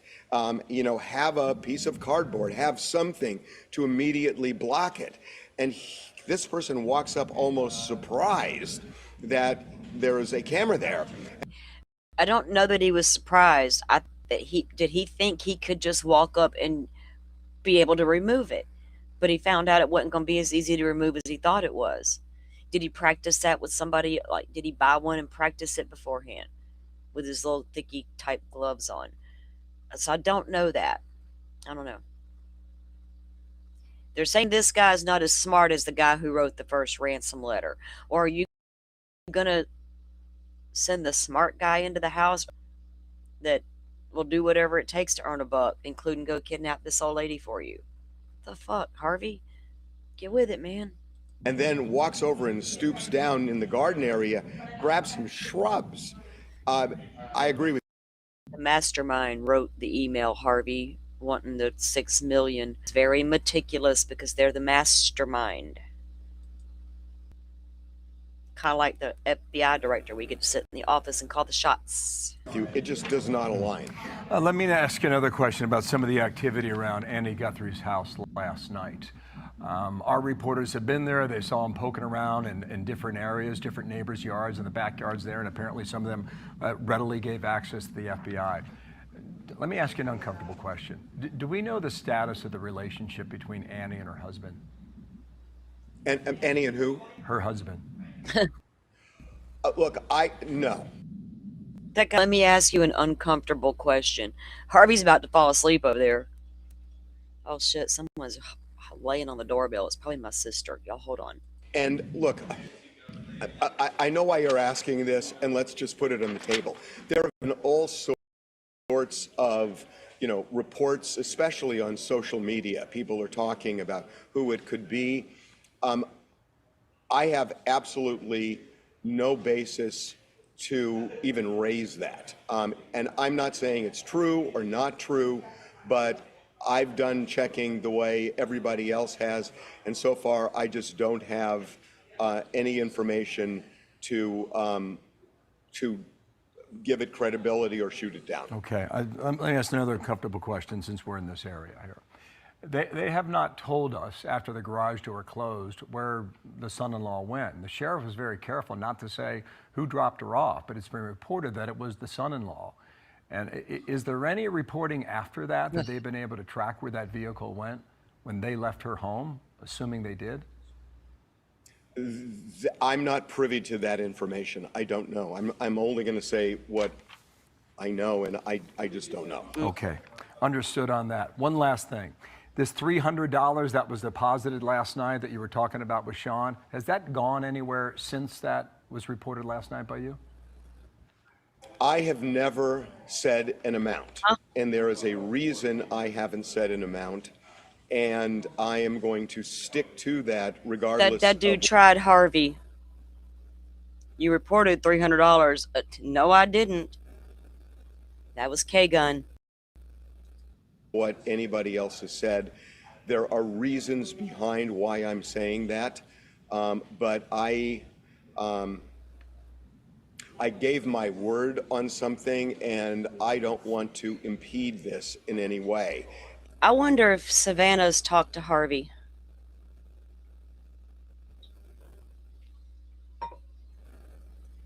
He's given his word to somebody. He doesn't want to impede this in any way. Law enforcement source, you gave your word to them, or did you give it to Savannah? Don't hurt my mom's chances, Harvey. Don't. Harvey's got a heart. And I'm going to stick to what I said, which is simply that there was activity, and I'm not going to say more about what the activity is. I respect that. Like that. Last question then. You can damn well bet Savannah was briefed on whatever they were doing with that wallet. With whatever activity they were about to do. Because she's not going to sit there and just sit at the house and cry and wait for them to come tell her stuff. No. Miss Thing is on top of it. She's calling everybody. Every contact she's got is in on it. They're not holding anything back from her. Do you believe they're onto something here, or do you believe they're Might be holding back from the other sibling, but not that one. That end. Well, look, yes, that they have avenues that they are pursuing. I know this, and I know this on one count absolutely. Get somebody to buy it, that Bitcoin wallet, or they traded Bitcoin for some more information. It's one of the two. It can only go one of two ways. There's no question about it. There was no other explanation. It was, we need more information. Here's some of what you've asked for. Or it was to test the waters to see if they're going to hit it for $300 when they're asking for $6 million. I don't know if that K-Gun 600 is accurate. Why Harvey won't confirm it tells me that's not completely accurate. But how many people have actually seen these letters and can see that Bitcoin shot that letter with their phone? And now they have that Bitcoin wallet address on them at all times, and they're checking. Harvey said they're checking every few minutes. How many people within the stations, how many people have seen it? I know Harvey's sidekick has seen it, but he might be the only one. And on a second Oh no, count, Harvey might have shared it with some friends.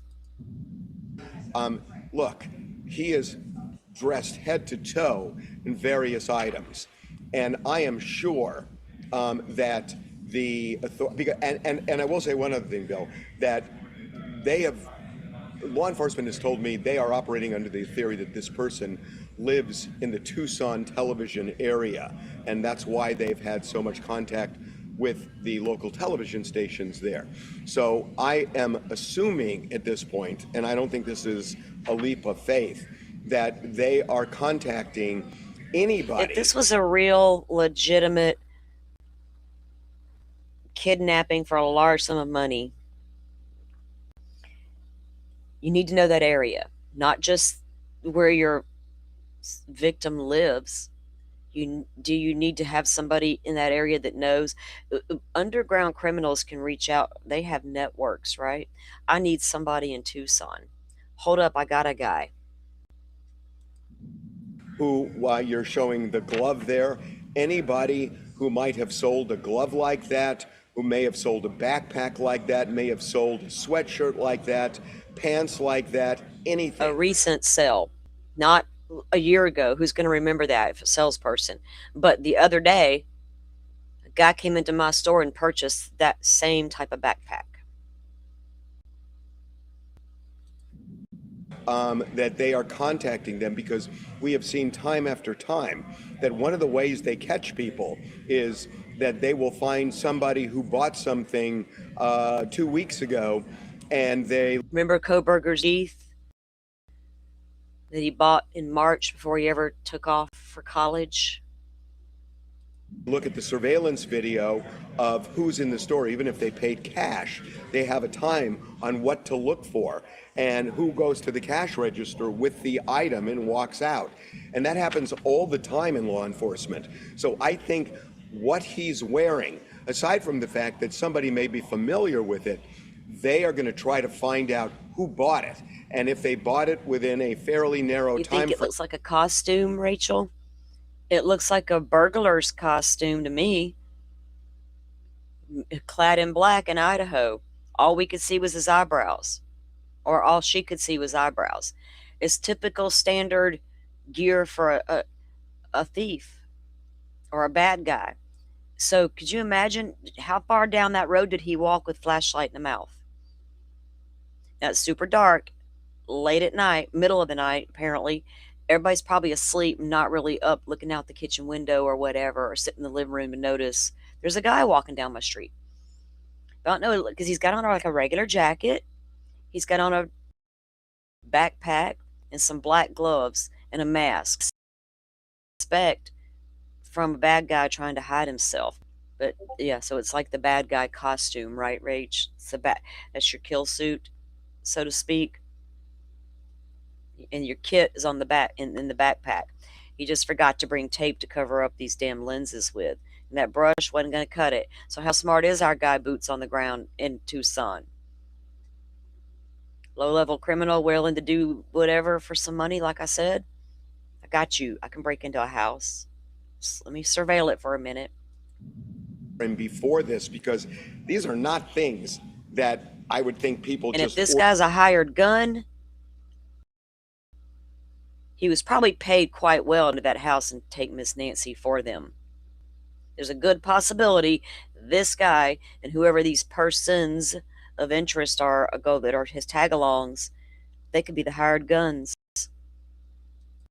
ordinarily have. 6 mil come and pull it off and we'll all be good. Gloves are bizarre.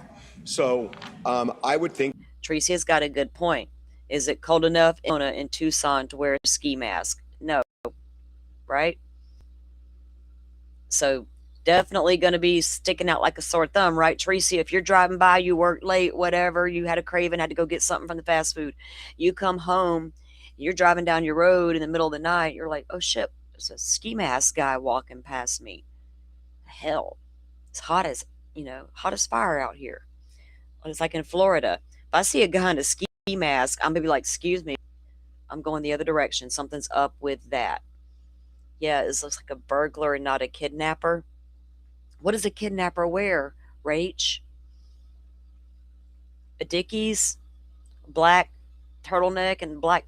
I mean, I don't know what they wear, right? I guess they wear whatever they got. I don't know, y'all. I know if anybody came into my store recently, so my kid goes to specific places to buy his JanSport backpack or whatever the hell. And so if you work in that type of store, right, would you recall that somebody recently purchased that backpack with those straps and reflectors? You know what I mean? That could trigger something. It could be a lead. But I don't know what burglars and kidnappers normally wear, except mask and gloves. Footwear is a big deal. Some have speculated this guy's got booties on. What, just covering the top part? Because the black is bottom. The bottom is black. So I'm not buying the booties situation. I can't even get behind Koberger had booties on. I have no evidence of that. So therefore, I just don't know. They are contacting. In fact, that bloody footprint outside of Dillon's was not a booty. All sorts of establishments. They would probably contact manufacturers, but certainly retailers, and then to see if you can nail down who bought something like that, and then look at surveillance video, and that tells a whole story, because whoever purchased duct tape for the crime and tear it, cut it, what onto your victim, leave it in your garage because you're a blooming, well, I don't want to give out hints. Leave it in your garage. They recover their victim and that duct tape. It can match back to the duct tape in your garage. That piece of duct tape over Casey Anthony's mouth never matched any duct tape anywhere to be found. Did it get thrown away? Black trash bags, white trash bags. I can tell you what lot number it came from. bought that did not walk in looking like that. Harvey, how much more time do you have? I'm told that you have a deadline here. Can you still talk with us? Yeah. Okay. I want to bring in my colleague Dana, and let's go ahead and Dana, open this I didn't watch discussion all up. of this. I really want to drill down on what you told Sean last night. You said when that first letter arrived, you read it. This is a really intelligent person who knows how to express the thought. They have thought this out. They cover everything they need to cover. That's a very intriguing answer. Can you take that a step further? Well, yeah. I mean, and we've been saying this for days now, that I would assume, I mean, if I were putting an APB out, and I'm not law enforcement, but if I were putting an APB out, I would ask people in the Tucson area, do you know anybody who is intelligent, who is tech savvy? And now you can say someone with a somewhat stocky build, with a mustache and a beard and or goatee, and somebody who has just gone MIA over the last week, because I'm assuming this person is not walking around in public. Intelligent, meticulous, the person that wrote the note. That's not this guy on the porch. Where's our mastermind? Who the hell are you? And to me, you know, that's a clue. Harvey, you're laying down all kind of clues. I messed with her. She liked to be messed with. Because I think all of those things align. And, you know, reading that first note, I think it is an intelligent person. I think it is a tech-savvy person, because we were on the phone with the FBI a couple Okay. That video, I'm tired of hearing the people talk. I got distracted by watching that video again. It's almost like they're like, what are you doing, dude? I'm getting the brush, man. I'm getting the brush. I'm getting the brush. It's weird.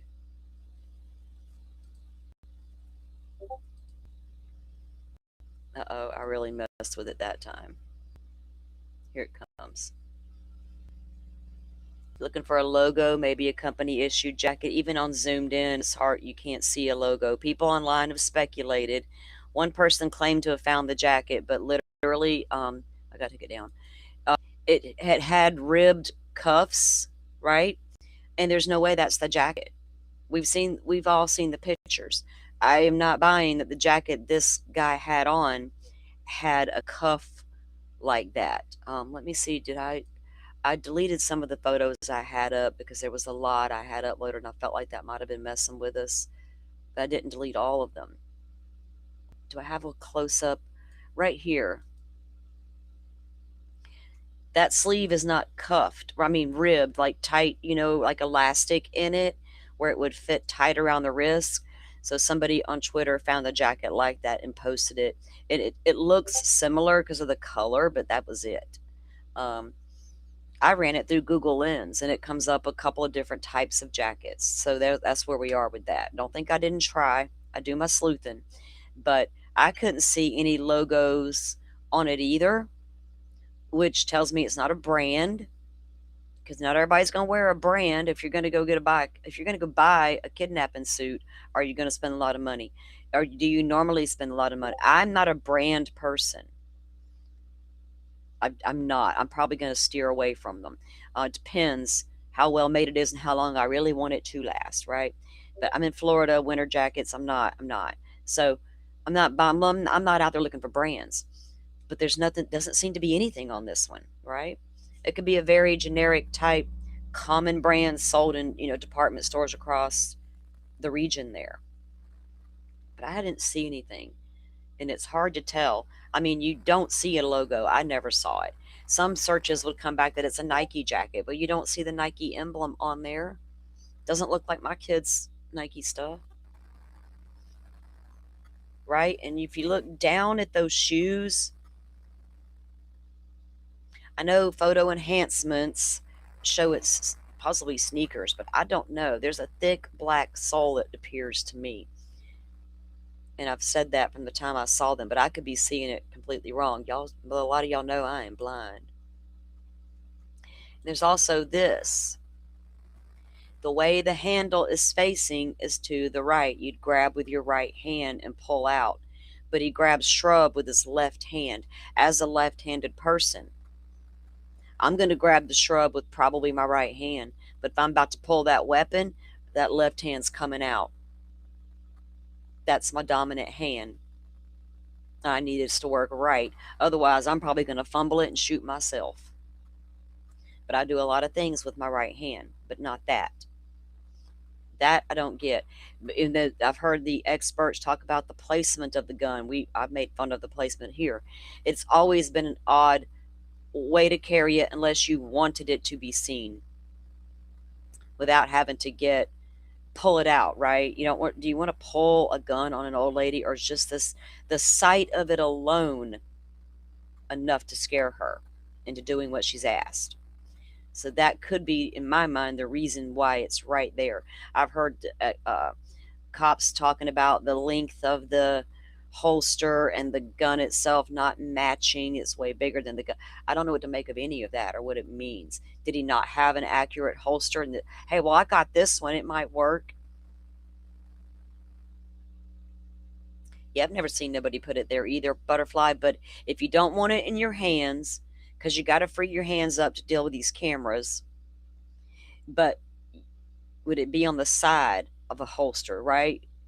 That Miss Nancy would see it on the side. All you got to do is tell her, I have this. So it is weird placement, but what does that tell us about the placement? I've heard certain gang activities may carry a weapon like this. If you've got ties to the crime world. And don't think they just went in the phone book and picked out a guy and said, hey, can you do us a favor down there in Tucson? We'll pay you. Yeah, sure. No. This guy's a bad guy. You know what I'm saying? There's no telling why he's carrying it in the front like that, but it's the position of that handle that I keep going back to. And the way he picks up the brush, it's just different. It's different. What does that say about I'm trying to profile him, right? I love to profile the killers. That's why I want to talk to Dr. B. I think we differ on some stuff, and I want to get his take on it. I like to, ever since I saw him go live with that attorney for Shannon Gilbert's family and a couple of the other girls, and they put Rex Heuermann's daughter on blast, had all of her artwork that they dug up on the internet in these giant poster boards lined up like an art gallery show, talking about all her bizarre online activity and writings that she liked to do. And her, Dr. B, what are you doing? What are you suggesting? Because at that moment, you were suggesting that little old Victoria Heuermann might have been in on what her daddy was doing. Probably knew all about it her whole life if you look at the pictures that she was drawing, right, sir? You did that. You put her on blast. No charges have ever come to poor little Victoria. He could be dead ass right. That's what intrigued me. Is he right? I don't know. Some of her drawings were very strange. Of course, you got the art community saying, hey, we have the right to express ourselves. That's just normal. But I'm like, okay, but weird. You remember that forest? I'll never forget it. I will never forget it. It's hard to even find it anymore. I think I reviewed it one time when we did a Rex Hurman special here. It was a long time ago. You see a man bun, Tricia? He wasn't moving fast. What does that say? Is he comfortable with his surroundings? It's a very dangerous way to carry that weapon, right, Rach? Gangbangers, right, Tricia, will carry. That's what I've seen, the same things y'all have seen. I haven't watched Pat Brown in a while. Welcome in, Elise. She's from back in the day. She's one of my back in the day peeps from the old days at CNN. Pat used to be a profiler that came in and did a lot of shows for CNN, HLN, I should say. Nancy Grace and all of them. What did she? Let me go back to your comment. Because I haven't watched her take in a while. Oh, I accidentally scrolled, and I think I got to go back and find it. Oh. Okay. Says the gun placement is a style, right? She went into detail yesterday. I like when she, look, I haven't watched anything she's done in a really long time, but yeah, it goes back to style. It goes back to his lifestyle. Can we say that even? You know what I mean? Who carries it like that? I'm in the South. Everybody around here hunts and has pickup trucks. Guess what else they have? And we're in Florida.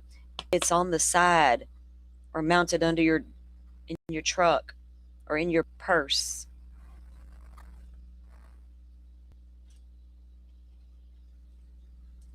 But it's on your side for most people.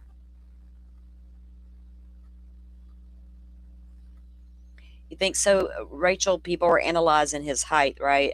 I got so blah, blah, blah, over that shit in Delphi with Bridge Guy. And I'm horrible at guessing height. Like, I'm that horrible witness. Don't ask me how tall the assailant was, because I'm not going to know. I'm going to have to tell you as tall as you are. Please don't put me in Dylan Morton's situation, because I'm going to get it wrong in the media, and the Twitters and the YouTubes will tear me alive for getting that height wrong.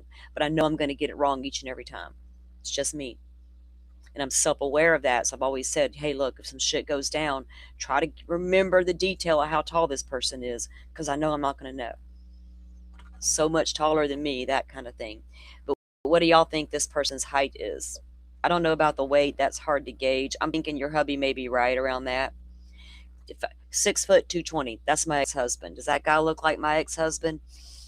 I don't know. He's got on clothes. I can't tell how big he really actually is. Is he a little beefier because he's layered, or is that all he's got on? Is something under that jacket?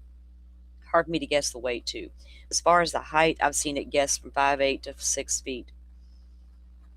I'm gonna let the FBI analysts, I guess, figure that one out, because I'm not the girl for it. Yeah, I saw that. Anna. Who was it? I don't know if it was on YouTube or if I saw it on X, that somebody used the bricks. I know brick masons, okay? Yes, there's a standard size for the brick measurement, just like in the railroad ties in Delphi. That's why it gave me a headache, and somebody's estimated his height based on the size of the bricks, right? They did the same thing in Delphi with Bridge Guy. The railroad ties, the height of that one railing, and we estimate Bridge Guy's height. So I know how, but yeah. An 8-inch reach. I don't know. His height, weight, and reach. I need to know what's under that mask. I need the mask to come off, right? Because honestly, was Carlos, did he fit the description? All you got's height and weight and some eyes. We're not even saying bushy eyebrows in this case. We have eyes, guesstimations on height and weight. Did they not find any of that clothing in Carlos's car or in his home?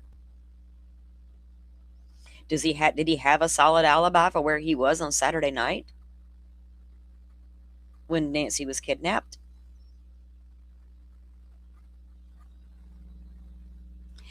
Well, Rachel, they're supposed to have software to help get all that, but we couldn't get an expert to tell us anything in Delphi. But then again, you got to consider FBI was kicked out, but why didn't FBI analyze that before they ever were kicked out? You got this video that's huge. Look at this video. We're analyzing how huge it is. Bridge Guy was just as huge, the biggest piece of evidence that case had. The magic bullet means nothing to me. That video was the biggest piece of evidence in the Delphi case. And I remember when I first saw that video and I thought, where the hell did they get that? I've been following this case since the day Susan Hendricks on HLN announced those girls were missing. Go at her if you will. I don't choose to. Susan Hendricks is how I learned Abby and Libby were missing. She was the only reporter on that case for many, many, many months, reporting updates on that case. But I stopped following at some point because there just wasn't anything happening. That was the biggest piece of evidence they had. How deep did the... Now, we know they got an enhanced version. See, it gets crazy. The FBI done told us we enhanced this stuff. Enhanced wasn't his word. But what did their software tell them? How good is that software? How long does it take for it to really run through the program? How long do they got to dig for stuff? There's a fake Amazon delivery creep caught on film with no mask while being a peeping Tom. We reviewed that here, Anna. He's got on a reflective vest. He appears to be taking a picture over the wall, if you ask me, but I don't know. That was from back in December. Don't know who creepy guy is. I'm sure that the FBI analysis have looked at it. The guy has a beard and a mustache. But that's the same guy you're talking about. We did review it. Don't know if he was being a fake delivery guy. Was there even a timestamp on that video, right? I know the sheriff's department released that video. I think it was back in December, looking for information about the guy.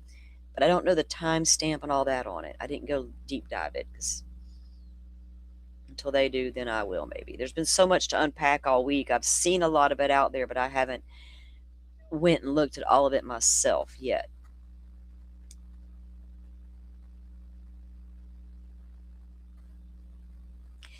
Well, Rachel, if it's in the documents, they're buried. They do what they want to in Delphi with documents and whatever. All I can do is wait for the appeals process, and maybe... See, that's why Ann Taylor was FBI subpoena. I need all you got. All of it. Because these cops may not put it in the documents. So I'm going to have to go back to, do we have good attorneys? I don't know. So many unanswered questions.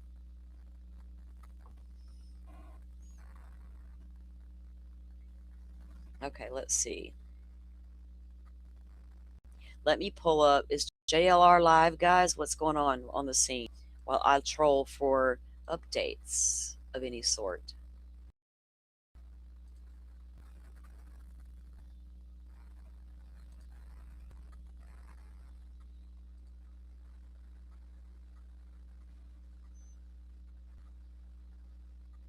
All right, let me go see if he's live.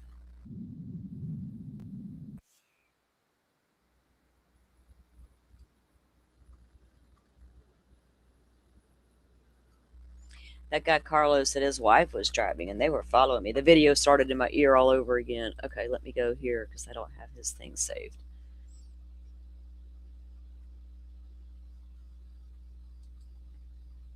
Okay. It looks like he's live.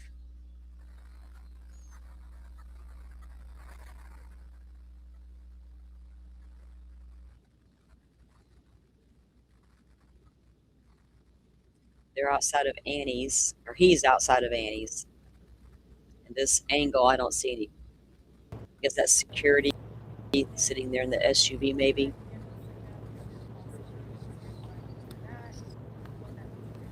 Don't know what this means, folks. Share this out. Law enforcement is back. Uh-oh. Law enforcement's back at Annie's. Did we come in at the right time? Well, two men went inside their home, had a key.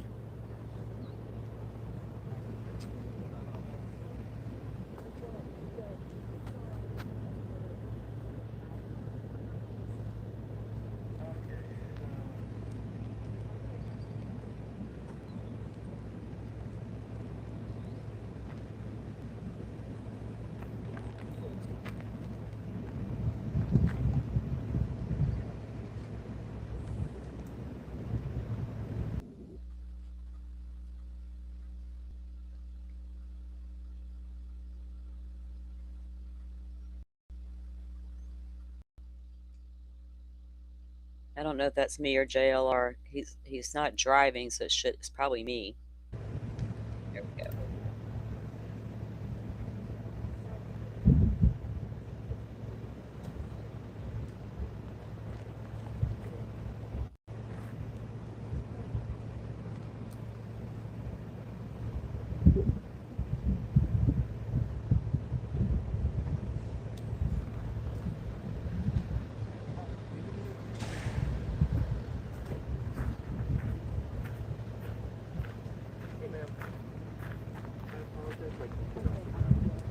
But you can be right here with all the cameras and stuff.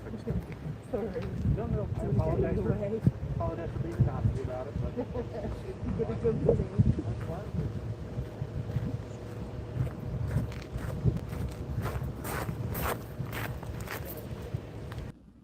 Okay, I'm going to mute that. JLR is reporting that law enforcement are back over at Annie's now. Thanks, Rachel, for the heads up. FBI Phoenix office has put out a Twitter post, a statement rather. It says this morning numerous FBI agents are conducting an extensive search along multiple roadways in the Foothills area related to the Nancy Guthrie investigation. We are asking the media and motorists to follow all traffic laws and remain especially cautious when passing law enforcement personnel near the roadways. We appreciate the assistance and support we have received from the Tucson community. The FBI continues to offer a $50,000 reward for information leading to the recovery of Nancy Guthrie. You can help by submitting tips to the FBI at 1-800-CALL-FBI. And this was posted by FBI Phoenix about 2 hours ago.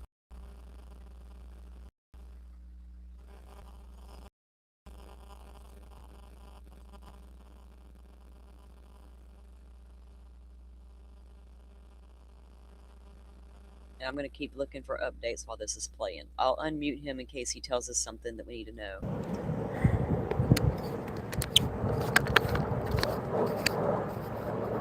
Mods, one of you guys please drop his link into the chat.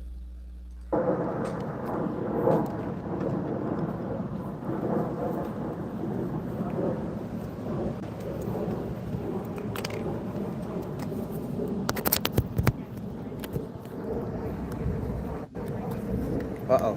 Oh, hold on. What do they got? What do they got? You got a bag. Yeah.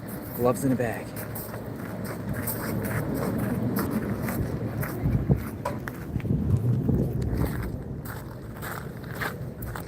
Delivery?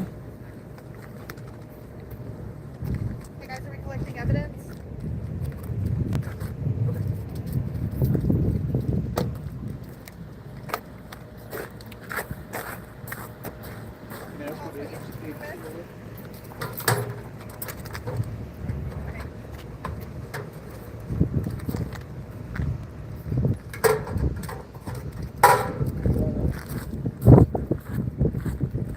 They're looking for a communication, but there's a key to get in the mailbox. Was that a key to get in? Does the mailman have one too? So did they just go over to the house and collect some belongings for Annie, along with the mail? We seen them get the mail the other day out of Miss Nancy's mailbox, gloved up and all. And I can't never forget little Charlotte's kidnapper thought it was a good idea to ride over to her family's home and drop a note in the mailbox in the middle of the night, not realizing FBI sitting there watching everything. Idiot. Thank God he was an idiot. Came to retrieve mail.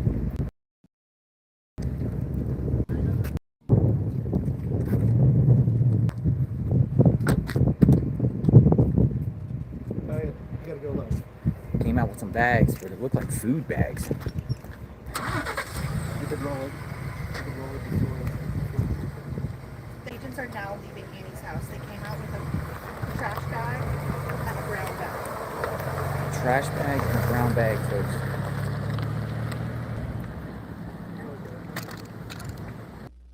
Enton reported 6 minutes ago on the Twitter that the two law enforcement agents just went to Annie's house, and we just saw that happen. An hour before that, FBI's conducting the searches along multiple roadways. Are they looking just for anything that might be out there because they don't have a damn clue as to what's happening? Where's the communication with these would-be kidnappers? Dude? that was weird, wasn't it?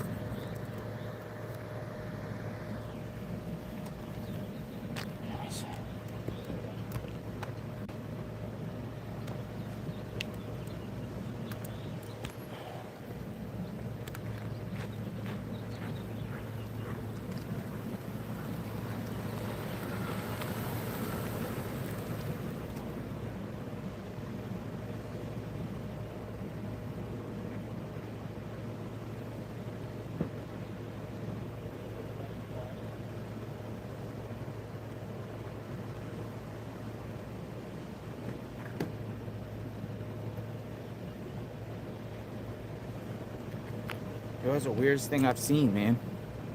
What do you think? Is it that weird, dude?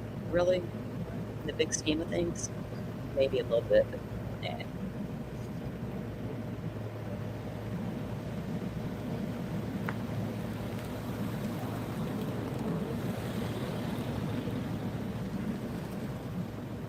They were only there for like 5 minutes.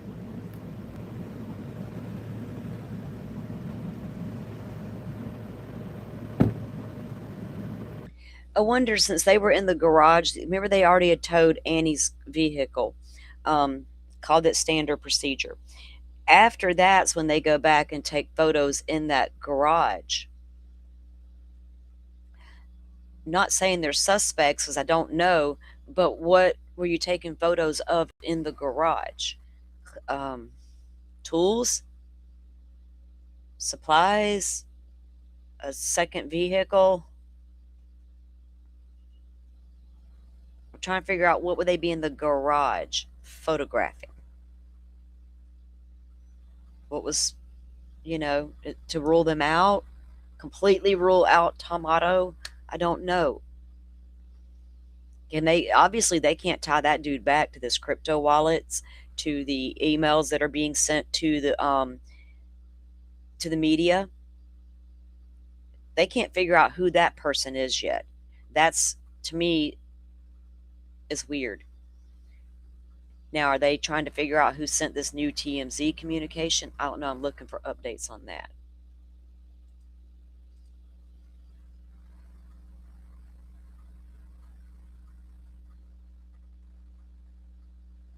They're not saying much about it or anything about it. The authorities aren't.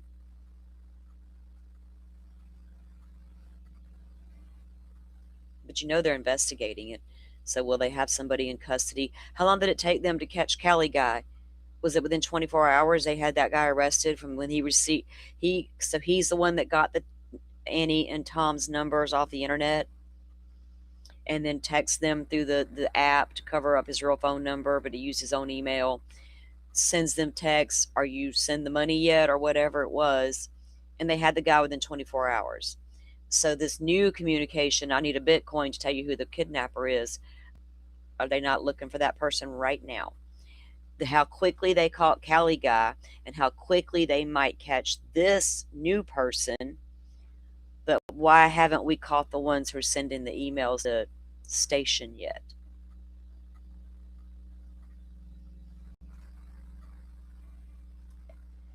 That lends its legitimacy, right? Because they did such a good job at hiding who they really were. And I didn't see any updates. Mike and the other guys on Twitter and Brian, they're kind of like a little quiet. I don't know if Brian's got a new video out or anything like that. You think he was padded with extra layers, Tricia?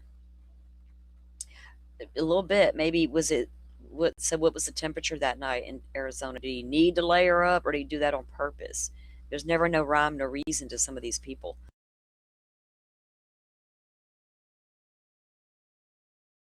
Has he watched enough Dateline that he got an idea? Maybe it's a good idea to layer up a little bit, or where do they get their ideas from? I watched the profiler try to profile it. Are we talking textbook stuff, or are we putting thought into it, right? But he does look like he has something on under the jacket. I don't know how thick it actually was.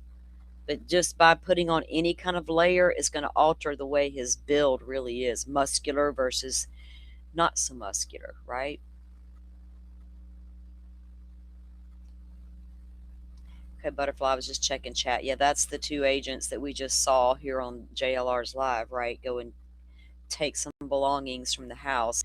That wasn't evidence. They had no gloves on. There was no evidence tape. That was not evidence. That wasn't sealed up in a bag. God, I hope that wasn't evidence. Holy shit. They were all there 5 minutes. They went in there for something specific and they got it. And I'm sure it's being taken back to Annie now. Because if it's something they wanted to confiscate and run some, say, testing on, DNA, data dump, it would have been in an evidence bag.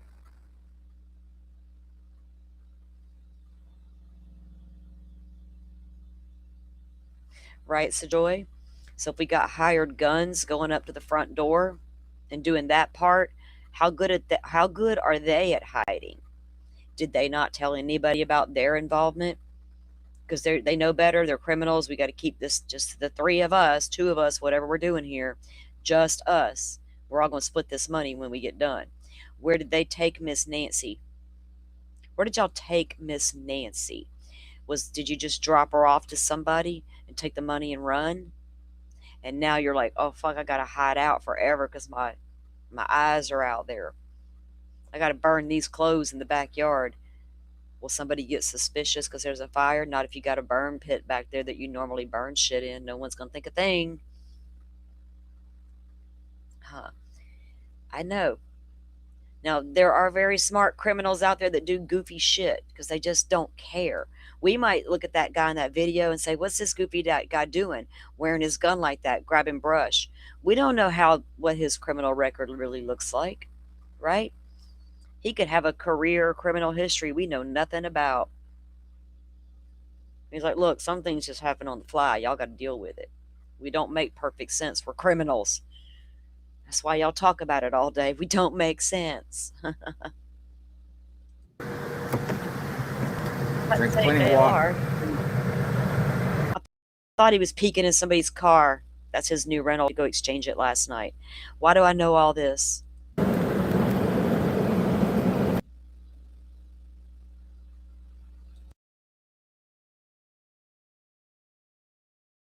After the pizza and running down to, before he went to Rio, I think he was Rio Rico. I think he said he needed to gas up and get a different car.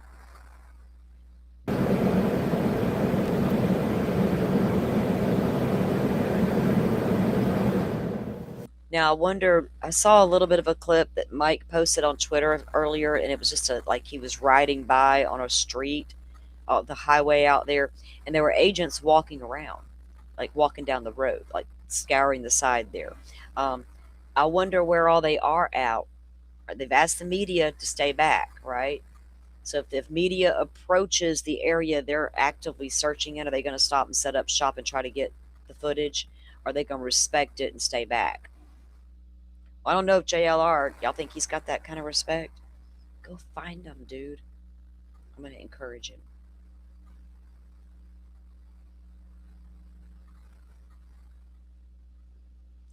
Right, Tricia, I think that's where I'm sitting at with it too. This is taking too long. I fear for Miss Nancy. I got that fear by Wednesday. Does this poor woman have her medications? Is my sophisticated letter writing criminal demanding ransom sophisticated enough to be able to get hold of Miss Nancy's meds? I don't know about that guy on the porch. He may or may not have them kind of connections. All you got to do is go across the border to the kiosk, get what you need, get what you need. So I kind of hope that happened, because the only way I have hope, because I don't know the extent of it, is that Miss Nancy is getting her meds and she's getting nutrition. I think about that. Are they feeding Miss Nancy? She's probably not that hungry, but she probably knows she needs a little something. You got to keep your strength up. Are they giving her enough water? Are they feeding her well? Is she comfortable? Is her injury healed okay? I mean, there's a whole bunch of stuff. I think a lot of us have lost too much sleep this week over this. Not that we wouldn't do it again, because I'm sure it's way worse for the family than it is for us just sitting here at home trying to figure this mess out. Can you imagine? So it makes me wonder what Savannah really knows and what she doesn't know, right? She's not going to share everything, not if it's going to hurt her mother's case. There's no way. Let me go see if she's got anything new on the Instagram while I'm sitting here chit-chatting with you guys. Oh, Murphy. I don't go to Instagram hardly ever. Why are people running around social media putting a fake face on our masked man? Making a joke out of it. Making a joke out of Miss Nancy's disappearance by putting random faces on the masked man. Y'all are real fucking funny, society. And we're going to ask that question, what's wrong with today's youth? Really? Are we going to keep asking that question? Look in the fucking mirror.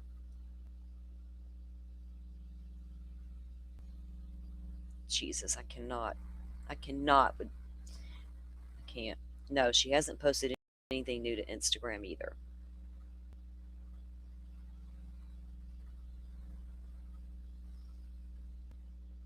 Why do we put up with ridiculous in this world? I do not know.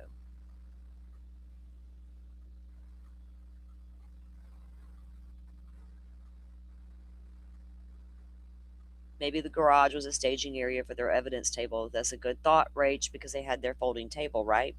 Was it better to do the photographs in the garage? Go get what we need, bring it out here, glove up, do all the things, go get it, bring it right here to this table, and we're going to photograph on this white table. And we can put our scales and all the things out, right? Or because it's not like we don't want to move it from where it's at, kind of thing, crime scene, take a picture. They never called that house a crime scene. And with evidence, you want to leave it right where it's at and photograph it and all the things before you ever move it. They probably did that too. Snapped some pictures inside the house and then maybe took it to the garage. Yeah, maybe the garage was empty because they did take Annie's car. Her and old Tom Gus got one. I don't know. I didn't look at what kind of cars they got because we don't even know what kind of car was involved in Miss Nancy's abduction. So who the hell am I to go looking around? I know what kind of car Carlos was in, but I can't put Carlos' car at the scene either.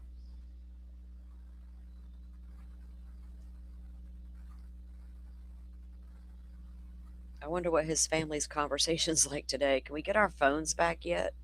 Did you download my shit yet? Can I get it back now? I'd be a little offended if my child's phone got taken too. What if he needed to go somewhere and I need my phone to know where my kid is at? My Life 360's on those phones, man. You better give me my shit back. I got to track my kid because I got to count on y'all to find him if he disappears. Holy shit. It starts with me. Give me my phone back. My kid is 19, and guess what? Guess who can see him at all times? His mama. And he can see me. Is that the one I just reviewed, Butterfly? I just read one. Hold on. Let me see if it's the same one. I've got a feeling it is.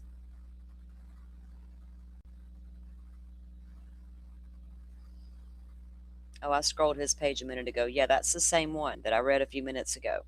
That's what the FBI Phoenix has posted on their web. That came from the FBI Phoenix office on Twitter, not FBI headquarter Cash Patel's account. It says at the bottom FBI Phoenix, but if you go to FBI Phoenix page, that's where I went. When I saw it was being posted, I went straight to the source and found it, Phoenix FBI page. So that's where they said this morning numerous FBI agents are conducting the extensive search along multiple roadways in the Catalina foothills. And we've heard that they are out there walking around. But that's all we know. They want the motorists and the media to follow all the rules and stay back, please. Stay back, please. And I am following the Phoenix FBI's page as well, guys. I've been following it for a long time ago from another case. Chelsea, where you at, girl? Chelsea Grimm. I look for you in some of this footage. Don't think I don't. Steve Fisher, are you still looking? Or did she walk away on her own?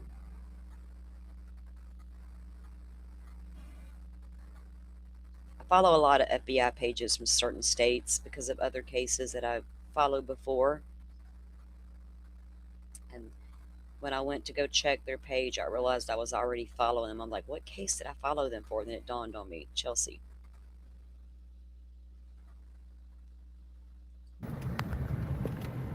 JR had to go sit down. His legs are fucking tired. There he is. Security guard. Security guards wearing the mask. Why?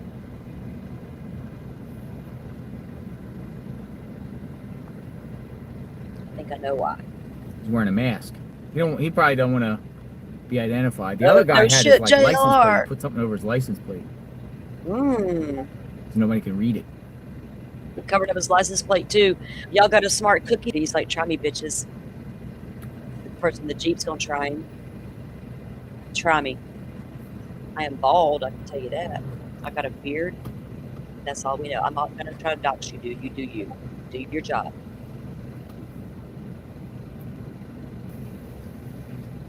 He's not afraid of catching the funk. 6 feet. 6 feet.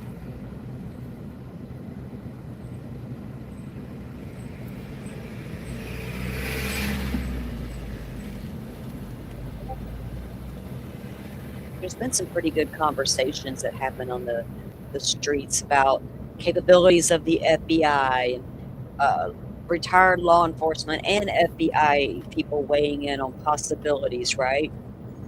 We've discussed a lot of those possibilities here, but there's some good conversations that are happening. And those are the ones I like to go seek out.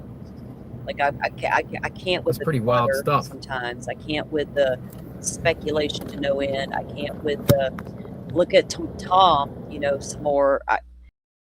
Why? Why am I looking at him? I gotta have something happen before I continue to look at him. So it's. I like to go listen to those conversations. And 9 times out of 10, guys, when I'm watching them late at night when I can't sleep, they're saying the same things we said all day long in the live. So, like I said, shout out to y'all.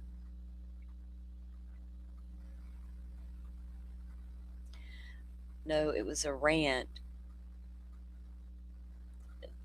Oh, he's going off about the tips and the photos that were released. Yeah, everybody is. Let's see. I don't know what he said. I probably didn't pay attention if it was something like that. Because I'm looking for the deets. Oh, from 4 hours ago? No, that's something else. So 14 minutes ago, he says, as expected, the release of that video last night. Is that the one you're talking about, Butterfly? Led to thousands of new tips. And then he just goes into, here's the latest. Oh, good Lord, he wrote a paragraph. Okay. Today, the Sheriff's Department and the FBI continued to follow up on leads. We thank the media and the public for the thousands of tips submitted through various tip lines. Police alone have received nearly 18,000 calls since February 1, more than 4,000 of those in the last 24 hours. They have to vet a lot of these calls, y'all. They got to look at some of them. Some of them get tabled.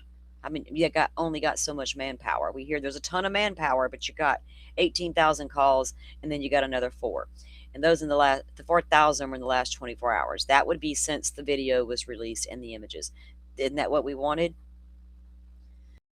Several hundred detectives and agents are currently assigned to the case, and you will continue to see increased law enforcement activity throughout Pima County as the investigation expands. Investigators are working around the clock. We encourage anyone with actionable intent to contact FBI or the police department's non-emergency line. Again, that's 520-351-4900. In spite of what the good sheriff said, do not call 911. I added that part in. Subject detained, 1 male detained. Okay, we know that. FBI is handling all aspects. What did they say about the release of that person? He was released after speaking with investigators. This detention was part of a follow-up on incoming leads. Yeah, somebody ratted out old Carlos. As with any investigation, we do not release the identities of individuals who are detained and later released without charge. Y'all knew it was going to happen. Note, the FBI is handling all aspects related to any ransom notes We know. Briefings and interviews. There are no press briefings scheduled at this time. Nanos is not conducting one-on-one interviews. Yeah, y'all said that like a day and a half ago, and I'm like, I don't blame you. He shouldn't have went to that basketball game, should he? He's going to get asked about it. And y'all know it. When a sheriff, sit down, sit down, sit down, sit down, sir. Should significant developments occur, we will call the press conference. You will be notified via the X account.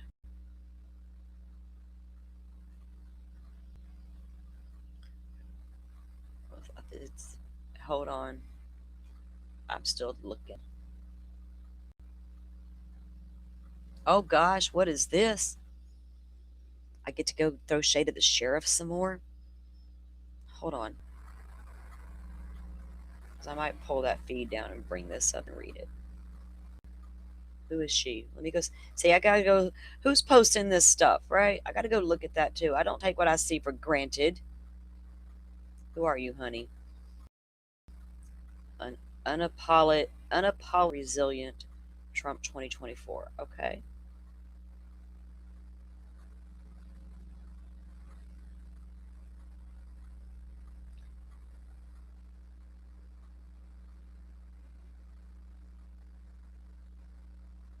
Oh, she's some sort of journalist. Okay, we'll go read what she said.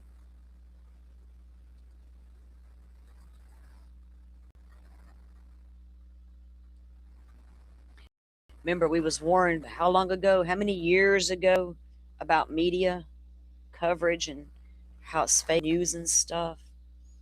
It worried me, so I have to go look at shit now and more in depth. I did what they told me. They're like, don't trust it. I'm like, okay, don't. Hold on, X is having an issue coming up. I could just read it. Here it comes. Here it comes.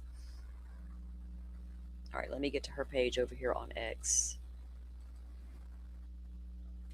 Something to do with the sheriff, and it's old news, but I want to read it.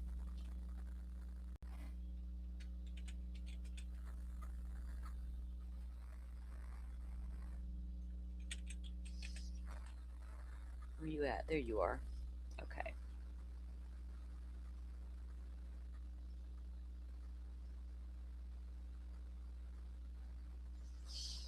Ten minutes ago, she posted about a neighbor sharing a view with JLR. Did we miss that? Hang on. Let me get the screen up.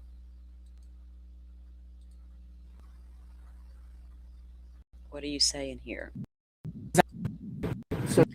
Okay, interesting. She posted 2 minutes. She's somebody on Twitter 10 minutes ago. New interview. A neighbor of Nancy Guthrie spoke to JLR Investigates and shared his perspective on the investigation. Okay, let's hear from one of the neighbors. So yesterday, the FBI came to my driveway and they asked for permission to look because they were looking for any kind of evidence. They indicated the porch cameras. Porch cameras. Yeah, and this.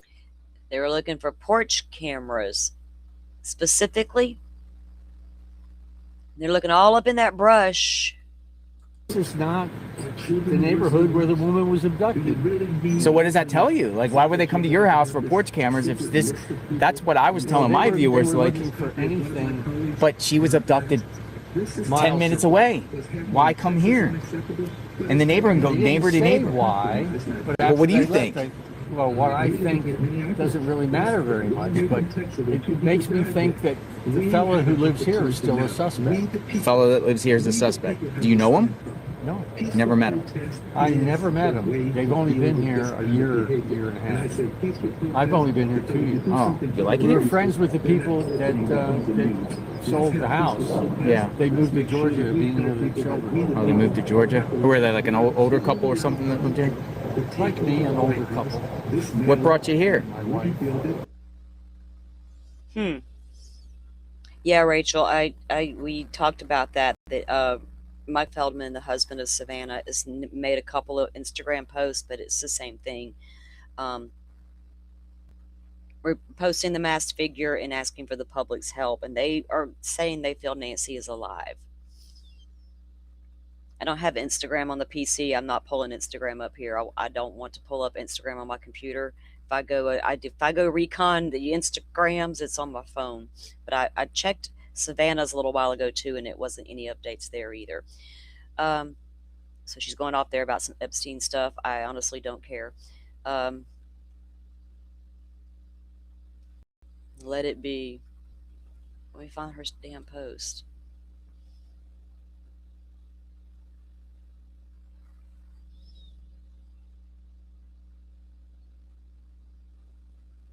Where is the camera footage of Tommaso dropping Nancy Guthrie off on Saturday night? There has to be something. Was there not a video, though? But there has to be some recoverable data.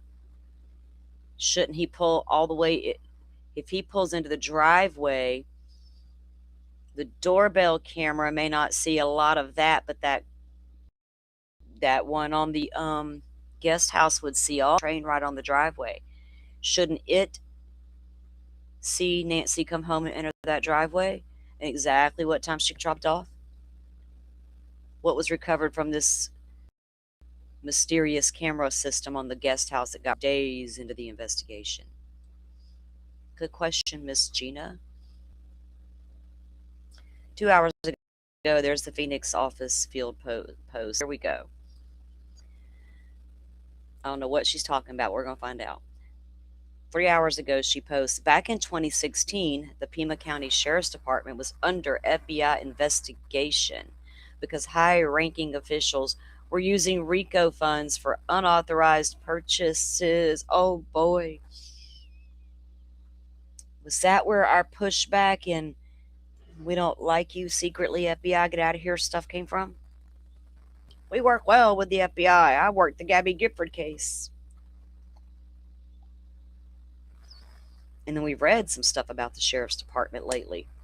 He's the one that brought up his dysfunction with the city councilman and whoever the hell else. So 2016, they were under FBI investigation. High-ranking officials were using RICO funds. Now, you don't think the FBI knew that when they got to town? Hey, Nanos, what up?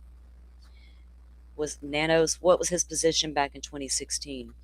At the time, they're going to tell me. At the time, Nanos publicly attacked the FBI, saying, if they're having problems doing criminal investigations, please call us because we have real policemen here. For what?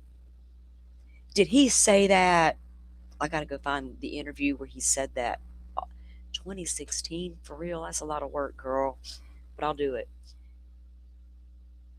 At the time, Nanos publicly attacked the FBI, saying, if they're having problems doing criminal investigations, please call us because we have real policemen here. Is 195 of them right now on disciplinary action?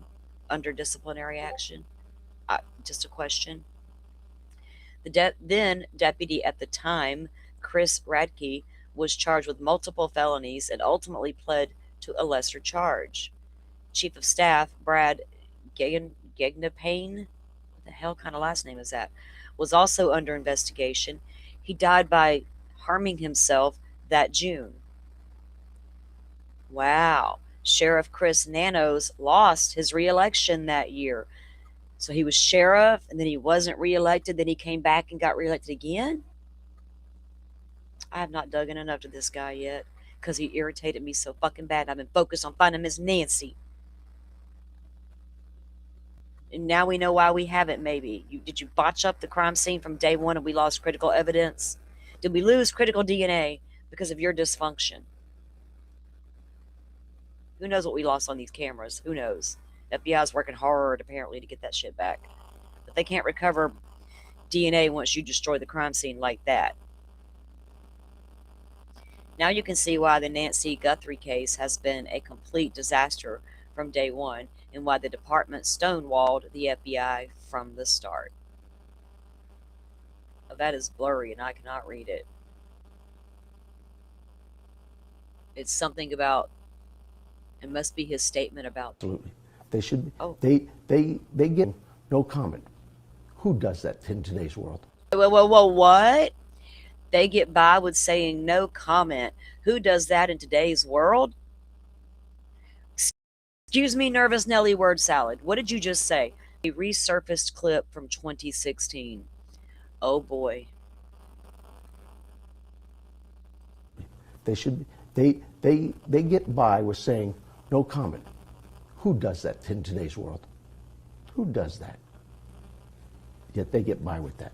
And when this thing's all resolved and the case is all over, I challenge him. I challenge Mr. Black to stand up to that camera by himself and say, we have looked at this investigation and we have exonerated, completely find this investigation to be total BS, because that's what it is.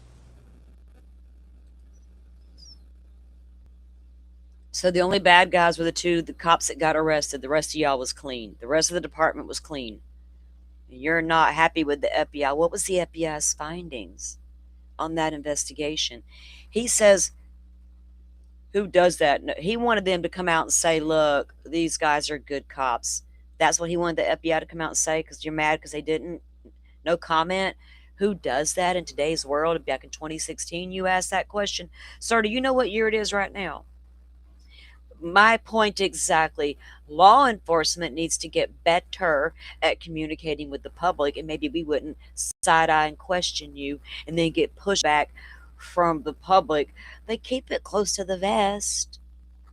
They got more.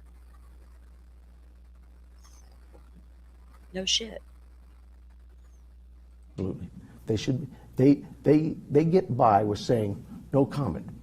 Who does that in today's world? Who does that? Yet they get by with that. And when this thing's all resolved and the case is all over, I challenge him. I challenge Mr. Black to stand up to that camera by himself and say, we have looked at this investigation and we have exonerated, completely find this investigation to be total BS. Well, all you had to do was come out and clarify the church situation. I feel a shortcoming in my near future. I haven't made any in a while. I made one the other day. I used to do them all the time. Then my routine got all and I can't keep up sometimes. But boy, oh boy, you've inspired me. Because that's what it is. Okay, we got to dig around in the FBI files.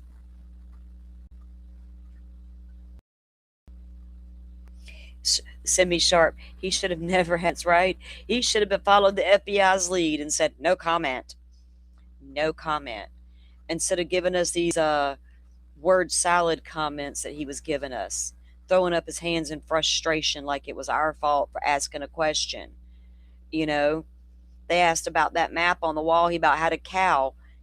I don't know anything about that map. You, sir, get over here and answer these questions with these people, because I just cannot. I need to make sure I save that video. Wait, that was a tweet. Let me go get that. Hang on. I don't want to lose that. I got to save that.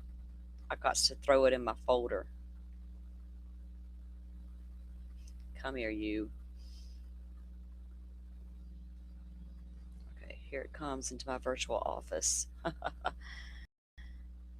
Right there. Boom. All right. That little bit works until later.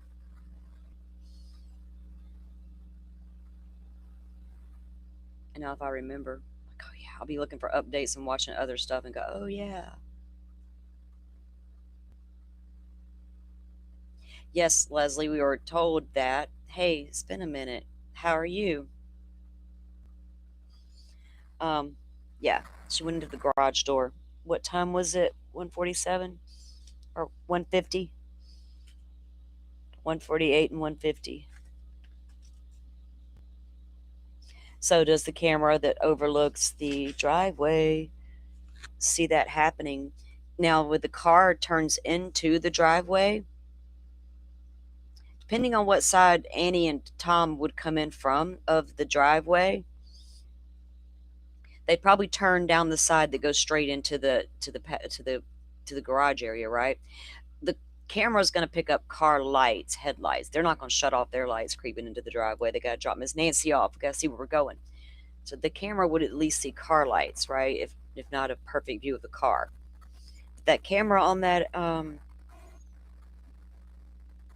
Guest house should sure be telling. Don't know what that's about. Let me look and see what's going on real quick, guys.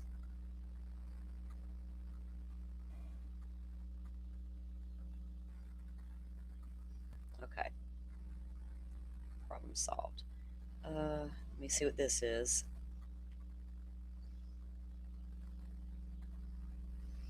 Okay, so it looks like back in 2016, October 2016, Chief Deputy Radke was indicted for RICO funds misuse. Sheriff Chris Nanos announced Radke's departure from his department late Monday night, saying that he had been informed of the case by the chief deputy earlier in the day. Details of the case filed were not immediately available, as the case has been sealed. Oh, thank you, Butterfly. She found me this. The United States Attorney's Office for the District of Utah has taken over the case after the Justice Department's Arizona prosecutors recused themselves. How we stumbled upon some corruption. Radke, or they do it out of respect for this is my county, and then maybe I should bail out. Or wouldn't you want to prosecute the bad cops in your town? I would. I don't know. Okay, they recused themselves. Radke has since submitted his resignation, and I will not comment on another law enforcement agency's investigation, Nano said.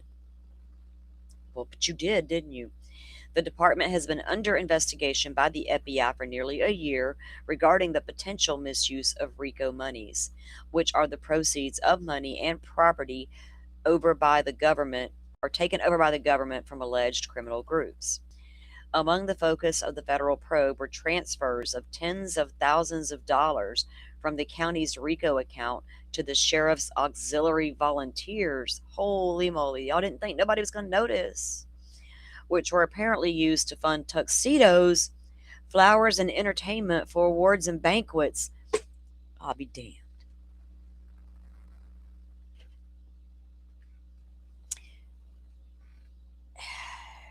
Lord help us all. Also examined by the FBI has been the department's purchase of about $20,000 in commercial kitchen equipment for an employee cafe within the police department, operated by Radke's niece, who did not have a contract despite procurement rules. Oh boy. Baby girl, you want to open a restaurant? Well, hell, we'll do that at the sheriff's department. We'll use these inappropriate funds. We'll build you a restaurant in the sheriff's department. Now, y'all gonna make us make jokes about y'all eating donuts all the damn time? You got to have a damn diner in the sheriff's department. $20,000 worth of commercial equipment. Y'all, the fire department. Them guys kind of live there. We know y'all live there, but you're on shifts and y'all are always at the restaurants. I see you. Oh, it's gonna be more convenient. Y'all can just hang out there and eat, right? What in the hell? Have y'all ever heard of a sheriff's department having a $20,000 restaurant? Maybe a sandwich shop tucked in somewhere if you can get a sponsor. The Arizona Daily Star, Caitlin Schmidt first reported the possible misuse of funds, and earlier this year, Schmidt reported the FBI was investigating the department. FBI spokesman, following their standard practice, will not confirm or deny that the Bureau has been probing the police department. In regards to RICO money expenditures, there is a straight process in place with the independent review from an outside agency. Independent review they're not going to notice that we transferred this money and bought flowers. Oh, and kitchen supplies. There is also an audit on the back end of all expenditures, and we will continue to review all processes to make sure checks and balances are working appropriately. Nanos said in the prepared statement emailed about 10:08 p.m. on Monday. Again, this is back in 2016, guys, if you're just tuning in. Nanos, the former chief deputy, was appointed by the Pima County Board of Supervisors on the recommendation of former Sheriff Clarence Dupnick when he retired last July. But the Democrat now faces an election challenge from Republican Mark Napier. After Nano's appointment, the sheriff pulled Radke back onto the force to be his chief deputy after his retirement about a year before. Close personal pal. Nanos did not reply to a request for comment on Redke's case Monday night. Also under FBI investigation for misuse of racketeer-influenced corrupt organizations' funds, damn, that was a mouthful, is Sheriff Paul Bebo's Pinal County Sheriff's Department. Another sheriff's department? The Republican is leaving his county post after the November election, having thrown his hat into the ring for congressional race. Wow. Big investigation conducted there. Taking children's banquet money. What did they have an award ceremony banquet for themselves? Did they get their $20,000 kitchen built? Or did they just order everything and then it was found out and they're like, well, damn, we don't get our kitchen now. Misuse of funds like that. And then he better not come out here and scream, no manpower. I need more money to pay my department. Sir, if you wasn't misappropriating funds and buying $20,000 worth of kitchen equipment and some flowers for a banquet, you might be able to pay a few more deputies. I'd probably seek out those who are not had any disciplinary action in their past. But from what I understand, that may not be shared from department to department. That's how these cops move around the country. Bad cop has to leave this state, but he can go over there and get a job.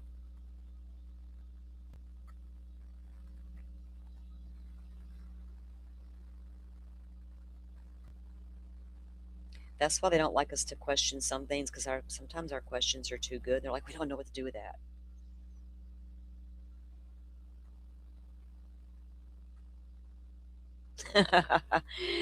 Joseph, don't look, he just kind of made a plate. Oh Lord.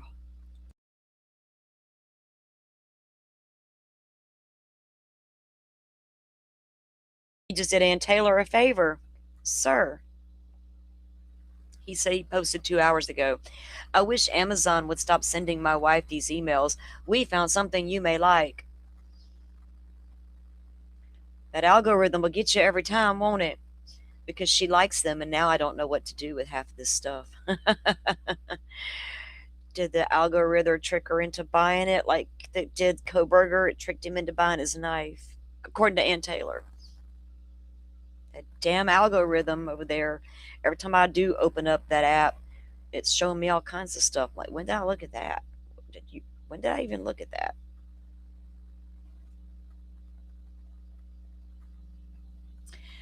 Oh, they got the unsealed indictment. He's accused of $500,000 in laundering.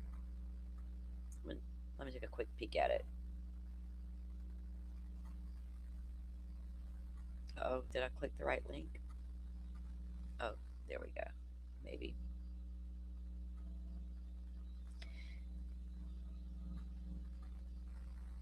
No, I'm not trying to do. What the hell? There we go.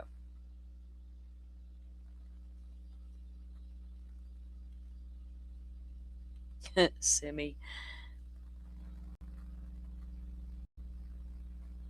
So this was in October, also 2016. They unsealed that indictment. I guess it was a few days after we read that last article.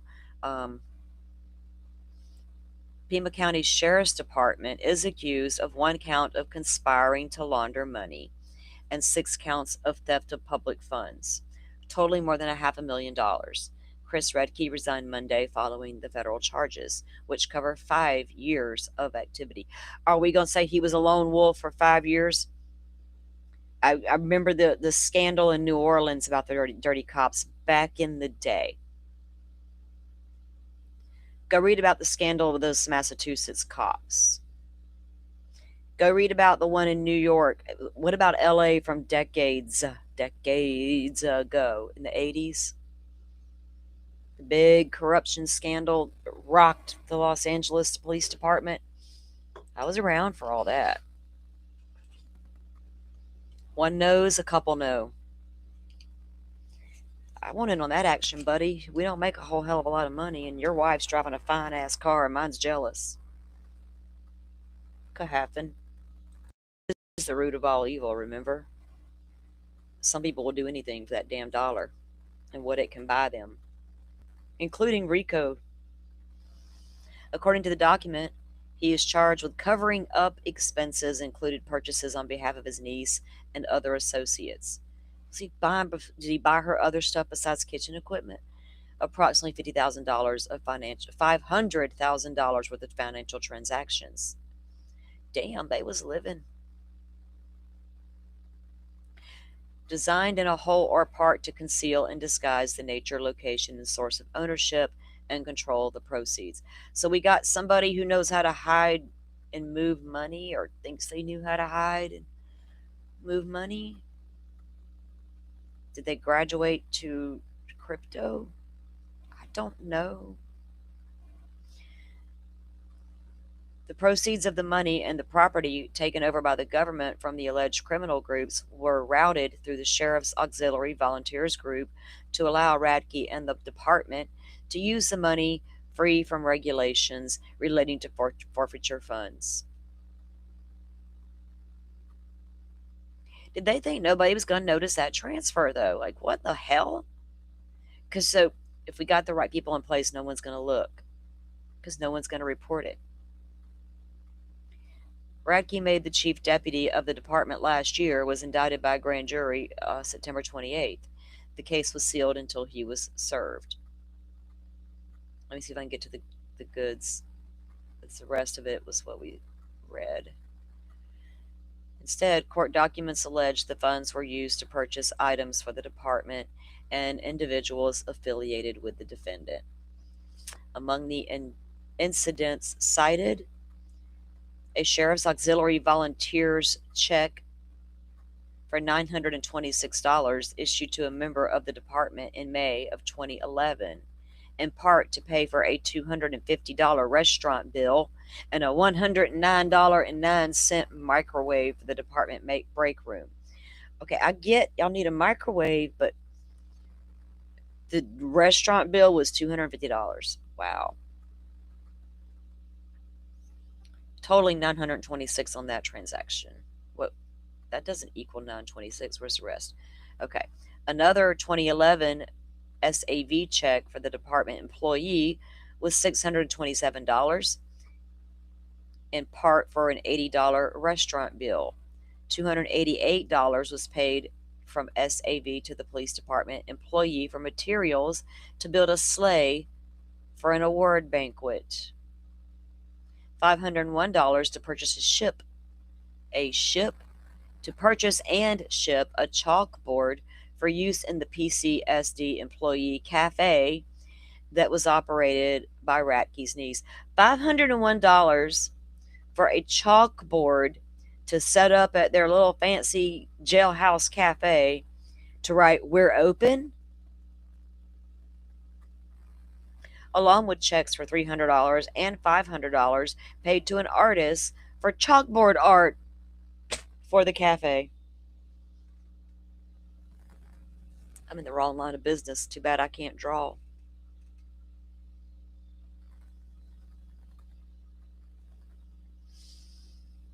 That is absolutely ridiculous. $599 plus $90 for shipping and a later $50 rush shipping fee charged to purchase 2 model airplanes for the department. 2 model airplanes. Were you going to use them instead when you grounded the only pilot that could fly the rescue plane? Search and recon plane with all the fancy onboard capabilities, the one you grounded until somebody's like, "Sheriff, you really got to let that guy go back up, man. Take him off leave. Reassign him back to his plane." Oh, well, we got those models we ordered that time. We could just send one of them up. Nanos announced Radke's departure. Okay.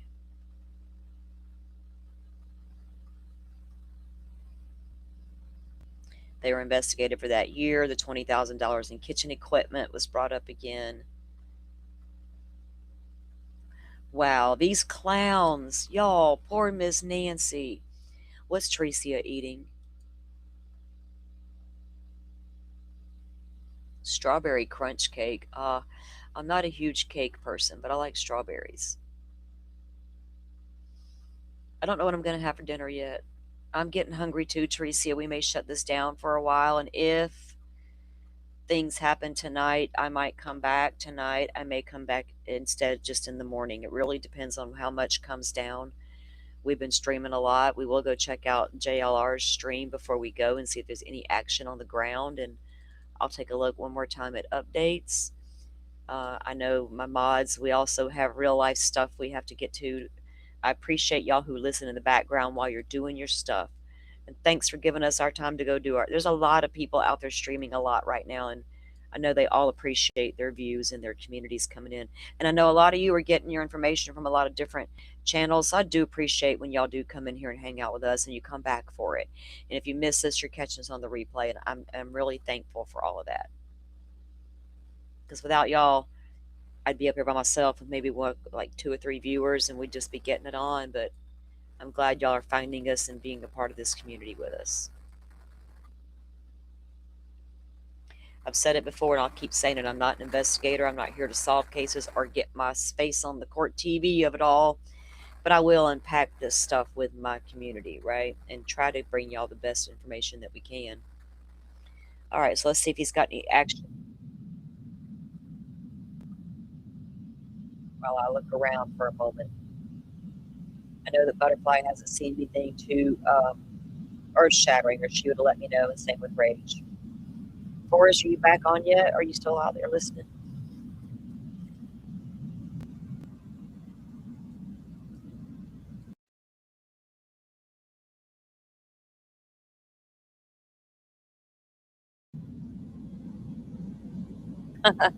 There, I do that, Forrest, because it's just me eating my pizza now, right?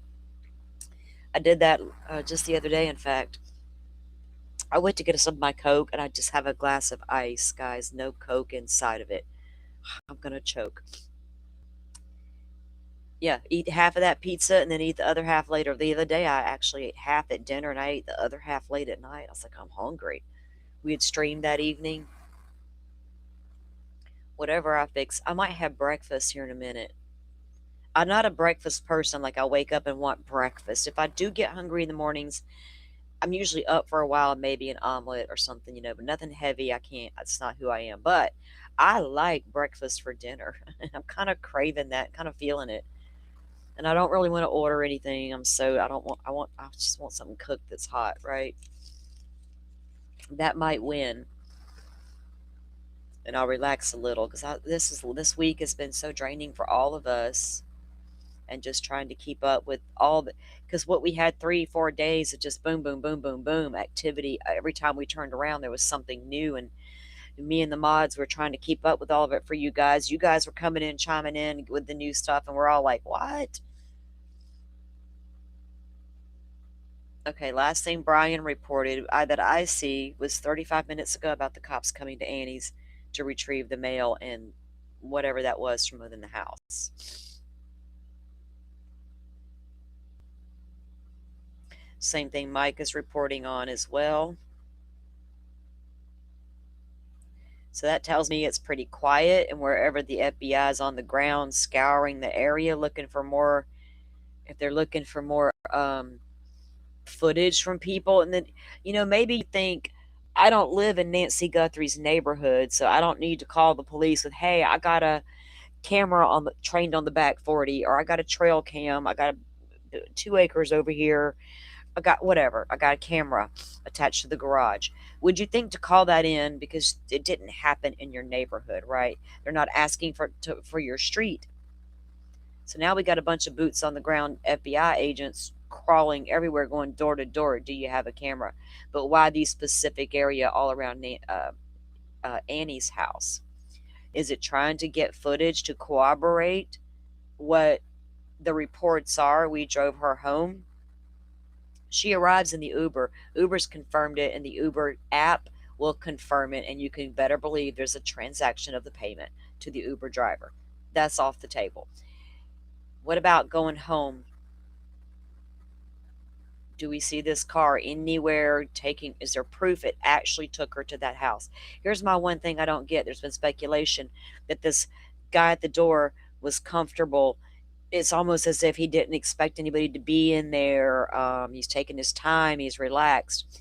So are we going to say that Miss Nancy was never at home after the dinner was over? She never made it back to her house. What explains the Apple Watch going offline? Did they have the watch on her at all times until that point? They take it away, and now they're going to go stage the crime scene and place the watch into her house. So do we have proof that car ever showed up that night to drop Miss Nancy off? Does those freaking cameras trained on that driveway and that garage see Miss Nancy come home? We have the door, the garage says it opened and shut, but what does that mean? If we have a stage seen by somebody who would have had access to the garage door opener.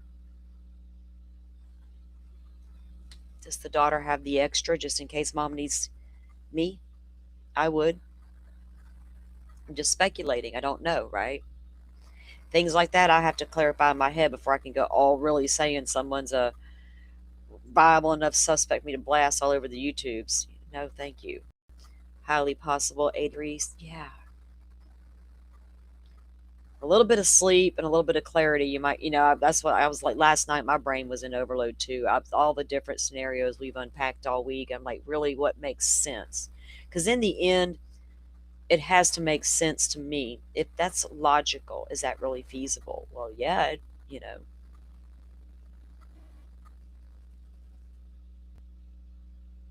there's a lot of possibilities. I just wonder if we have proof that that car really arrived at that house to drop Miss Nancy off. Then I go back to the watch. Then I'm like, okay, well, what if they took the watch off Miss Nancy? That doesn't make sense because the guy shows up on camera before the watch goes offline. See? Is Miss Nancy in the car outside? And then it loses connection once he goes and stages the house? That's too much. That's too much planning, right?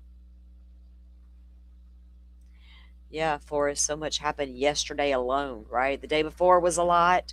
Yesterday was like, what in the hell's happening? FBI photo dumps and imagery coming out in a video, cops all over Annie's neighborhood, boots on the ground, going everywhere, going into people's houses, going into a camper, searching the brush. And then poor Carlos, I don't even know if I can say poor Carlos at this point. They may still have him as a suspect. I don't know. They fully cleared the guy. They won't come out and say either way. Everybody's a suspect until you're 100% cleared. Maybe they're waiting on digital downloads to decide about him. But right now, they didn't recover anything that they could detain him on, right? No evidence in that car, no physical evidence in that house that tied him to that crime whatsoever. But we got to look at this digital evidence and make sure. What kind of night did he have, I wonder? His family's like, no more interviews, Carlos. No. Stop talking. They're going to keep coming back. They're going to keep coming. Now, I wonder if any new media personalities have reached out today and the family actually was willing to give an interview to. Like a sit down. It's going to be local media if it happens. It might be the mainstream dudes, but I feel like if it's going to happen, it's going to happen with local media first. And they may not want to share any more than they've already shared, right? Because people online are not, they'll still side-eye him no matter what the FBI says from this point forward. That's my point, I guess. And I know that because I've covered too many cases here. It doesn't matter. Once a suspect's face and name or potential person of interest, a detainee, once that information's out there, YouTube never takes eyes off of them. Ever. No matter how many times law enforcement comes out and says we've arrested another guy or can never find the guy, right? Well, what about that one guy y'all suspected? We still suspect them. And that information's out there forever and a day.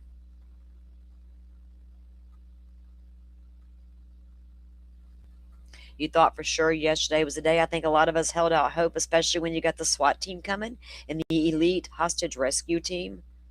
Because somebody called a tip in on Carlos because they felt some type of way. Carlos's mother-in-law said the authorities, she didn't confirm FBI, she said the cops told her a tip said Miss Nancy was in your house. Did that prompt the search and rescue teams? Did that prompt the elite rescue team? Did that prompt the SWAT team? All of that just in case this is a viable lead that she's really in that damn house? Because they had no fucking idea. I guarantee it. They had no idea till they went there and looked for themselves.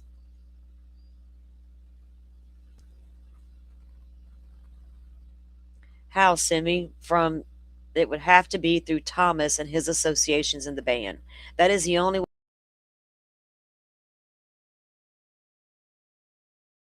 Just lost connection for some reason. There we go. I've talked about the that aspect of it earlier in the show, and yeah, I know they are sus, but what makes them sus? And I'm willing to have that conversation because I haven't blasted all the stuff all week because I don't know. I know it's all out there and I've had it all for a week, but I just, other than where they work and what they do for a livings and interviews they've given and all, well, then none of that makes them anything, right? So the last people to see Annie, right? Oh, I understand. I'm trying to figure out why, because I get it. I do get it. What makes them sus in people's eyes is what I want to know. Is it the look in his eye? Is it the fact that they're the last people to see her? And what are you doing if the church friend called around 11 to tell you we couldn't find your mom? Why did you wait nearly an hour to go find her? See, I get the suspicious stuff, so I'm trying to figure out if we're on the same page as to why we would suspect them. If it's just the look in his eye, I there's a lot of looks in people's eyes, right? Probably. So I don't know. I don't know where to think about them two yet. Well, 83's got a good point. Nobody's coming out in defense of the husband, the brother-in-law, when I've noticed that. So think about, we talked about that yesterday, and I think I've had a little conversations about it. The sibling aspect. I've got 6. If I legitimately suspected one of them, and I feel like the FBI might suspect one of them, am I going to sit here and keep my cool and play along and smile through it until they get you? Or am I going to show my ass and let them know, hey, we're fucking on to you? Now, if I choose to play it cool and keep my enemy and my sibling as close as I can to keep my eye on them, you damn right I'm going to do that. Come here, you little weasel. You're not going far from my side, and you're going to absolutely think that I am convinced of everything you're telling me, right? That could be the case as well. I don't, it doesn't appear to me that Savannah's 1,000% behind her family members. I don't know that, right? There's also the chance she's not behind them at all. So other than, again, Tom and Annie being the last ones to see her, the last ones to take her home, and happen to be the ones to go check on her because they're 10 minutes away, it's logical. What else is there that tells me they did anything? The suspicion of the cops going back to their house and photographing, I've weighed all that. They didn't put up crime scene tape. It was not a crime scene, but they did go in and photograph some things. That's very curious. What did they go photograph? I've seen the scene. I've seen those. Yeah. Well, they say he's in hiding, but I've also heard reports that when Savannah and her sister and her brother-in-law left Annie's house, that they are all held up in the same mansion in Tucson. I have also heard that. So, again, would you keep your enemy closer and make them think that you're just snookered? I still don't know what particular thing that makes them prime. Was Annie due to inherit all the life insurance money? I'm pretty sure there'd be couple of siblings there, so not one's going to get it all. You know, her eyes are a little lost. I can get behind that, but I have theories behind that. Simi, I've looked at these people for a week too. I've read a lot of things about Annie. I've studied her. Come on, we got to do victimology, criminology. We got to do all the things, right? I gauged her. I see some of the stuff she dabbles in. Let me just say it that way. Don't think I'm not keeping. That's what y'all need to understand. Don't think I'm not keeping an eye on all the things. But before I decide to put all of that out here on this live YouTube channel, I'm gonna think twice because of everything that's happened in the past 3 years on social media and YouTube's in these criminal cases. And I try to learn from my lessons moving forward. And I don't really want to. I saw too much happen to people in Idaho that were not victims, and they can't shut the fuck up about them now. Or were not suspects, rather. Because their name got out there, or because of an association with the victim. 3 years later, and a man sitting in prison that says, I did it, people still can't shut up about the suspects, right? So I'm kind of careful because of that reason. I know y'all are seeing all the stuff. I'm seeing it too. I'd hate to put all that shit out there and be a messy Marvin and they've done nothing wrong. And they find some guy in Nigeria and they find the fucking thief on the ground that they hired, the hired gun here. Or is the hired gun tied to Tom? I don't know yet. FBI don't seem to know either. That's the problem. If they're so convinced Tom's a suspect, why the hell haven't we pounced yet?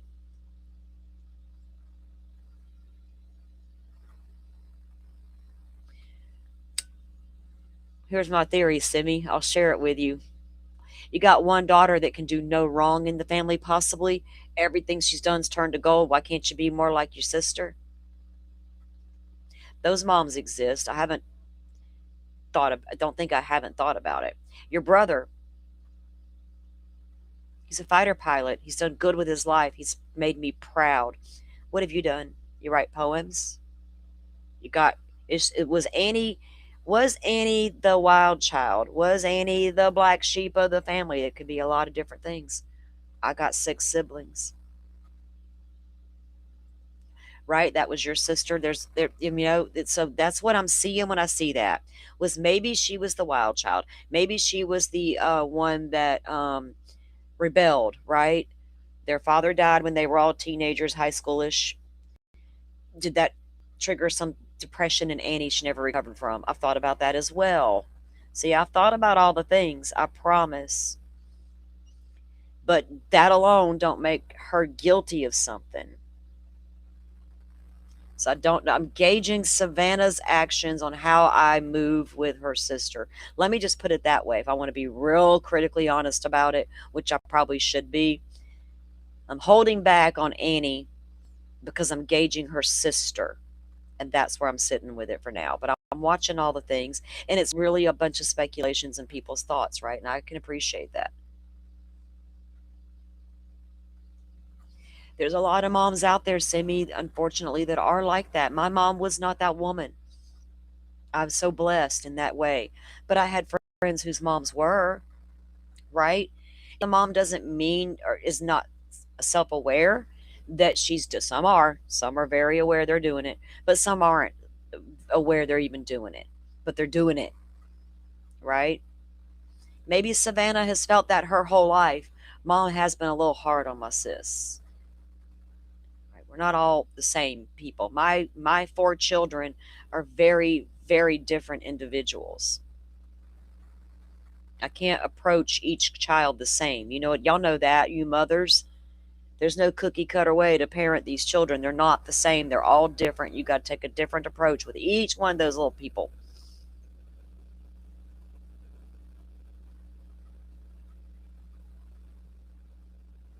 Yeah, Simi, there's also the chance that he is involved, right?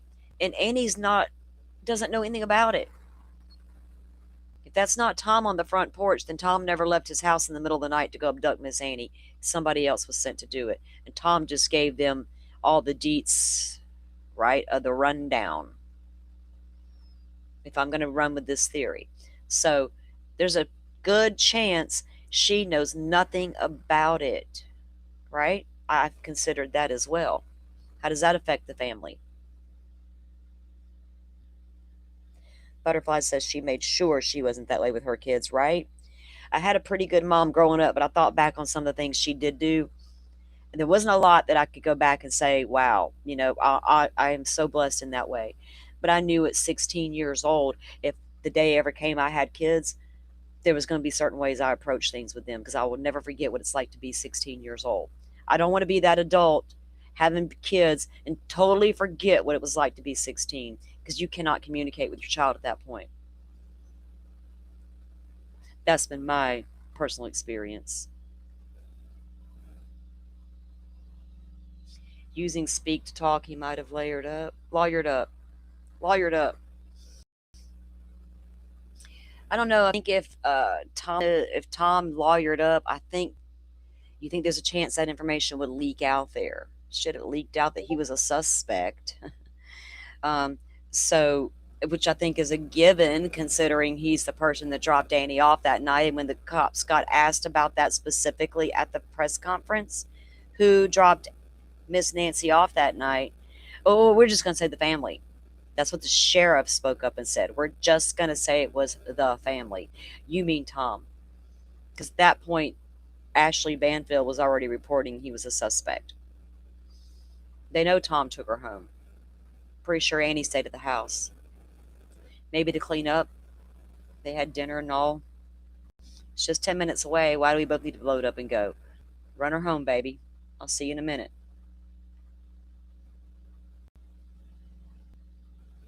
Oh, Simi, I get it. I've spitballed all week, right? I've not really put a lot of.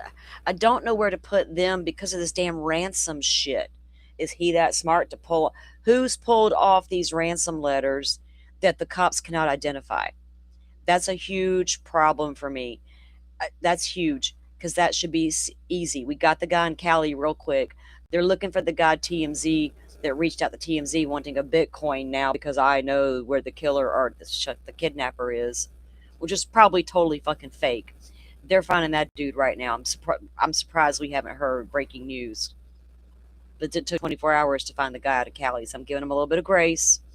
But why can't we find the guy or girl who sent the ransom notes to TMZ in the beginning and to the TV stations? I'm not even concerned about you tracking that Bitcoin wallet because I know better. I already know things. How come you can't figure out who sent the emails? The two that came, the second one only went to K-Gun. Nobody else. From a separate email than the first letter was sent, but under the same secured server. How come we can't find that? We just recovered video. Remember, should I go back and replay what the FBI guys said about all their stuff they got?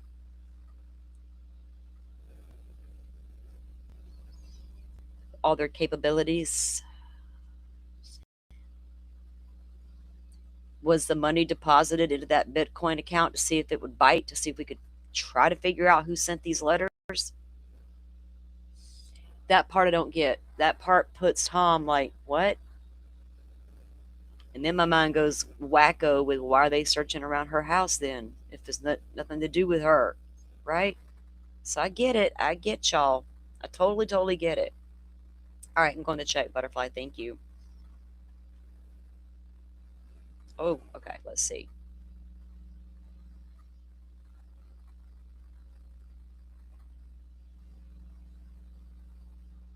Brianna, why is my links not come? Oh, I pushed the right button. Haha, user error. Okay, so Brianna with Crime Family or True Crime Arizona.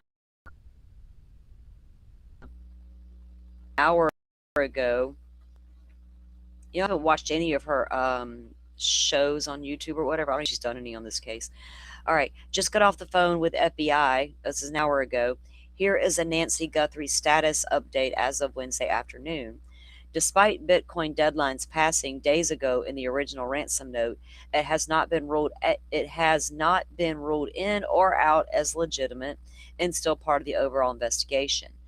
They are still operating off Cash Patel's latest statement that there are persons of interest. They see more than one person at Nancy's property, aka more than one.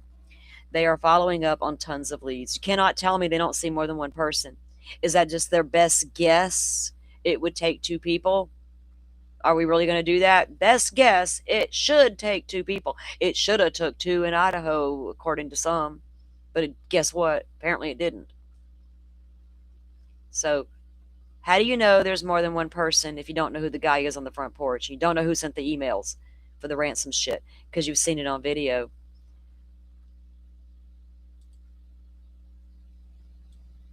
And that leads me again to wonder, are we twinning?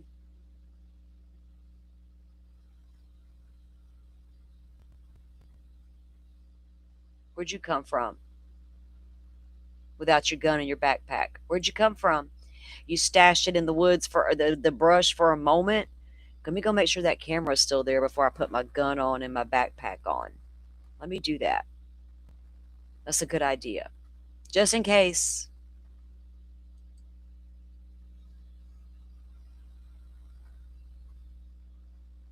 I don't know. They know more than one person's involved, and how the hell do they know that? Only all they got. They don't got a house full of DNA. Apparently. They got some video that was recovered recently. Now all of a sudden, even the FBI director is saying persons, because they absolutely see more than one person on this property.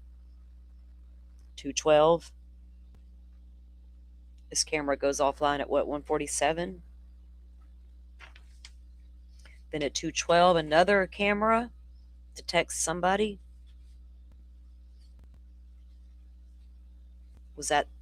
Are they inside the house by that time, right? We got the front door cameras taken care of.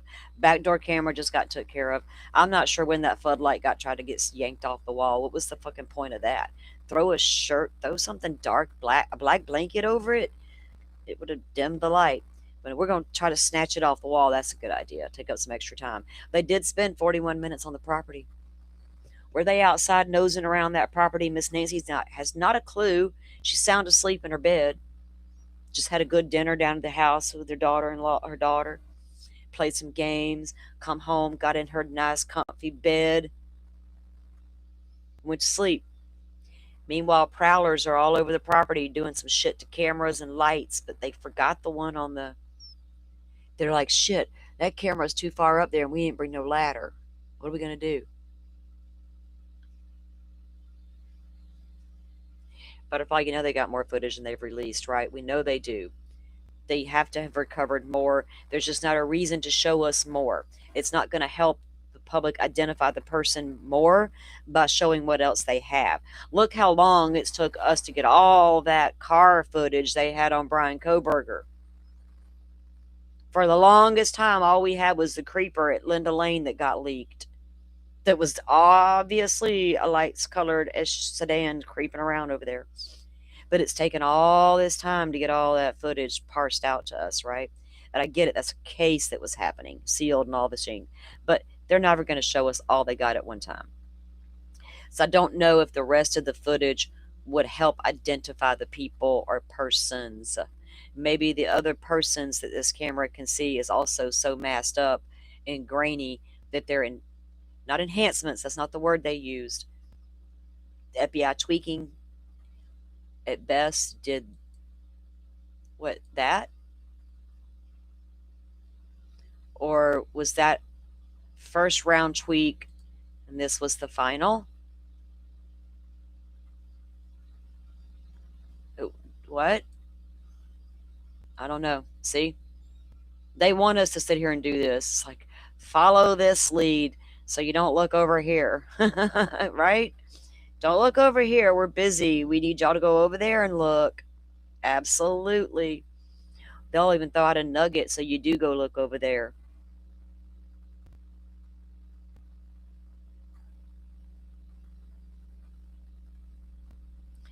What is this? Hold on.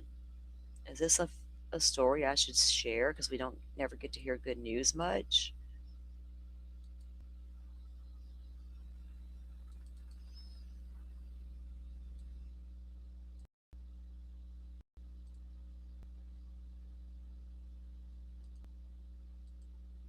Whose account is this? Let me see his Twitter name.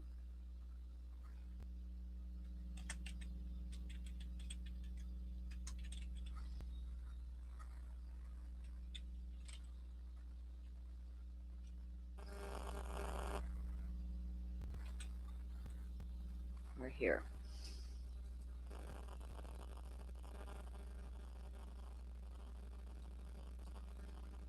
Okay, let me scroll down to where I just saw this. Must watch. Louisville police officers were desperately searching for a missing 3-year-old boy when a dog came out of nowhere, jumping and barking, eventually leading them directly to the location where he was rescued safe and sound.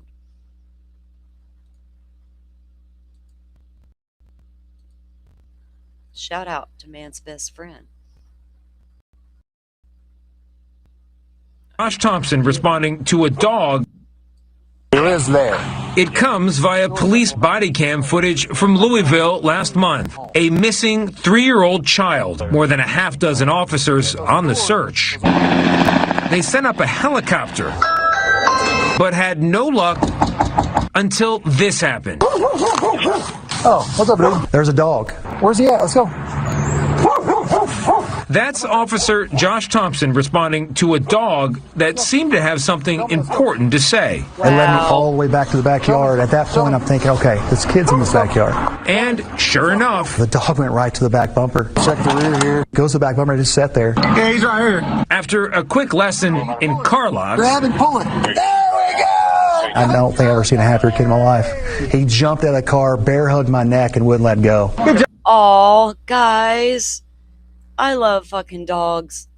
They absolutely rock. Day. And here's the thing about that dog. Officer Thompson says he'd been patrolling that neighborhood for 2 years and had never seen the dog before that moment. And he hasn't seen the dog since that day. Oh my God. No, don't. No. I just got chills. Oh my God. Wow. Whoa.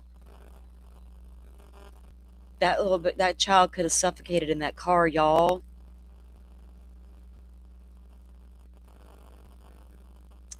If they can find him, to give him a steak now, Rach. Paw Patrol, Riley, right? Real life Paw Patrol coming in. I swear we were at the river one year, and my cousin was little, though the cousins were littler, and there was this dog out at the river, and he was like a grown dog, and he spent the whole weekend out there. My pawpaw was out there with us. Well, by the end of that weekend, pawpaw loaded up that dog and took it home. Roscoe P. Coltrane, he named that dog. Dukes of Hazzard, the sheriff, and he had that dog until that dog passed away. But the reason he took that dog home, somebody abandoned him at the river. We figured that out after the weekend was up, right? Because we lived on that riverbank. We'd never seen that dog before. So we knew somebody just left that dog down there. And he appeared healthy. So Pawpaw takes the dog home because when we were all swimming in the river, when my little cousin, every time she'd go out into the water, that dog would flip out, start barking and raising hell. And when it went toward the water the first time, one of my uncles went to react, and my Pawpaw said, leave that dog alone. They backed off. The old wise man said, leave the dog alone. The dog goes out there and grabs her life jacket. She had a life jacket on. Grabs her life jacket and pulls her back to shore. They let her go back out there again. This dog would not let her in that water. He wanted her out, kept pulling her back. Pawpaw's like, that dog's going home with me. And he had that dog till it passed away. Well, Rachel, the officer said he's patrolled that neighborhood for 2 years, never seen the dog before, and hasn't seen the dog since. You tell me. The dog may have had a good home. He just happened to be like, no, some shit's going down outside today, Mama. I'm leaving the yard. I got to go rescue a kid. I'll be back in a little bit. Have my kibble. They didn't even say it was like a stray dog or anything like that. The dog looked healthy to me. He probably has a good home if he's real. He could be an angel, y'all. Did you get it? The cops said, I've been here 2 years, never seen this dog, and I haven't seen it again. Believe if you want to believe. I choose to believe in a greater power. Now, if they find the dog at somebody's house later, come let me know. I'll be like, that's a good dog. Give that dog some kibbles.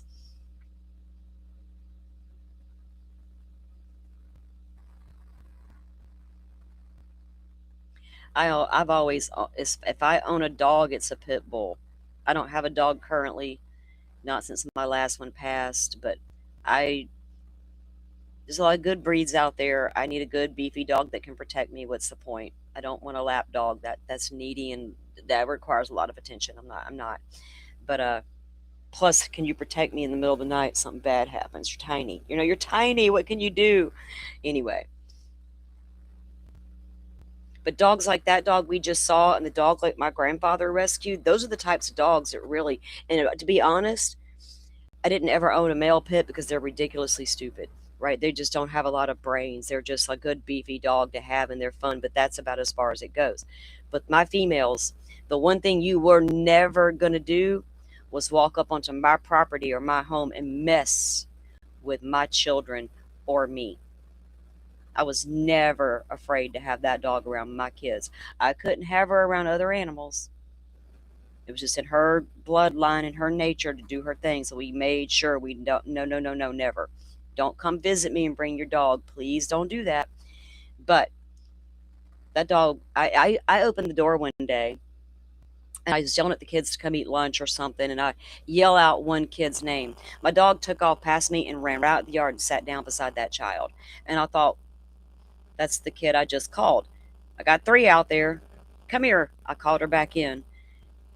I shut the door. I waited a few minutes. I opened it. And I called out the other kid's name. She took off out the door again, went and sat by that kid. I did it with all 3 of my kids, and she went right to that child. This dog is my fucking jams, right? And she wasn't that old when I first noticed she was doing that.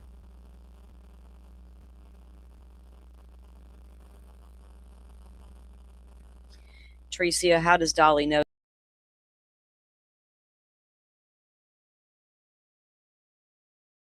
that knows that? Maybe they did hire a private investigator. It happens all the time. It wouldn't shock me that Savannah Guthrie and her private security team, are we going to sit here and act like they didn't do this all week? The sheriff even said they had been in contact with her security team.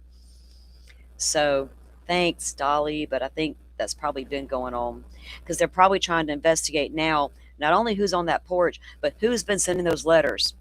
Who's been sending the letters has been a big deal all week long. We can't pretend that's just yes, it may be a random weirdo on the internet, but who the hell is sent them? You got to find that out.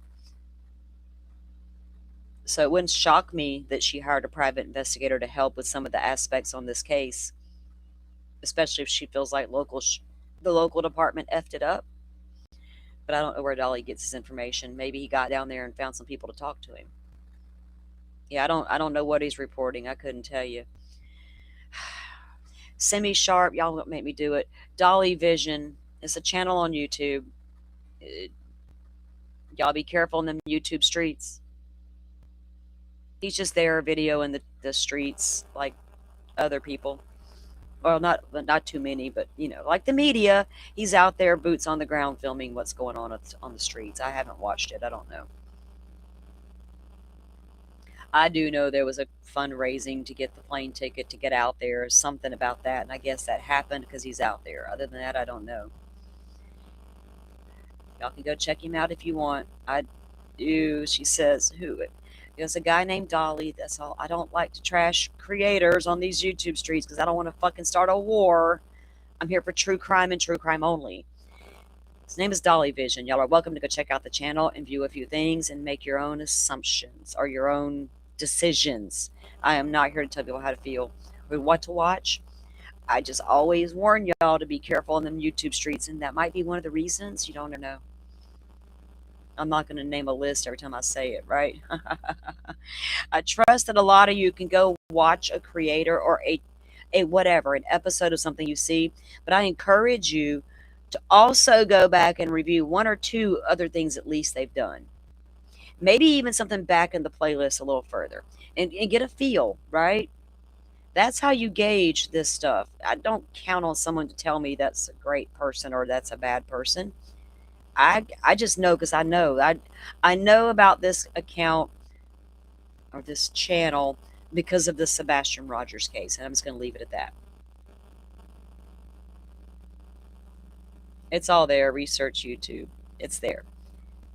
Dolly Vision, and I don't know the name of I don't know his handle. I don't know, but you can Google it. It's or YouTube it. It's going to show up. I'm sure. He's very much of a clown. Made a lot of bad jokes in the.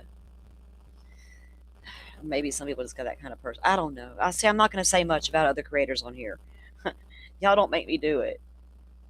It starts a whole ass thing that you can never, ever get away from when you start that.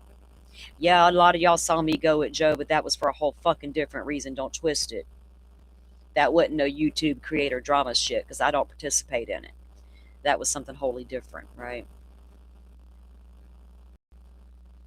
I don't go at it with creators because it's a messy, messy world, and I didn't come here for all that. That shit I found out about exists after I came here. I'm like, oh, no, no, no, I don't want no part of that. You never followed Sebastian Rogers' case? Well. There's a lot of messy stuff that went on there, unfortunately. Another lesson learned. I didn't do anything messy, but I've seen many people do messy things during that case.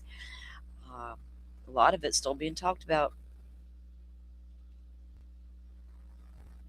which took away from Sebastian Rogers, unfortunately. Rachel, we try to stay in our own lane as much as possible, don't we? We do. Sometimes we swerve.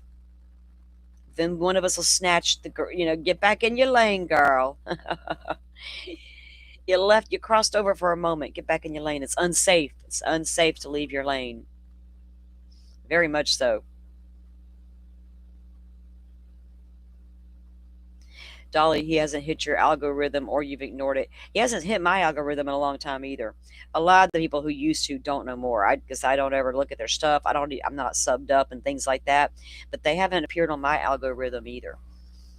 I forget how I saw it on Twitter. People who like to throw shade at creators, they put a clip out of him crowdfunding, I think, for the plane ticket to get out there. That's all I know. That's how I knew he was going. I was like, oh no, no, really? Really? But hey, I guess people funded it because he went, right? Hell, we'll buy your plane tickets, we'll buy your pizza. You need a drone too? We got you. We got you. What? It's a lot of work. Y'all are asking a lot. All right, guys. I don't see anything coming out. I want to see if anything comes out by the end of the day about this second communication that TMZ claims to have received. I don't doubt that they received something. Of course, is it legit? Of course, it's not the kidnappers themselves. It's somebody claiming to know who the kidnapper is, and I want them to find that person because we don't need these fools running amok in these cases. I'm not tolerating that shit. I'm not going to sit here and make it okay for adults or young adults to be doing that shit. Oh, that's just the nature of the beast. No.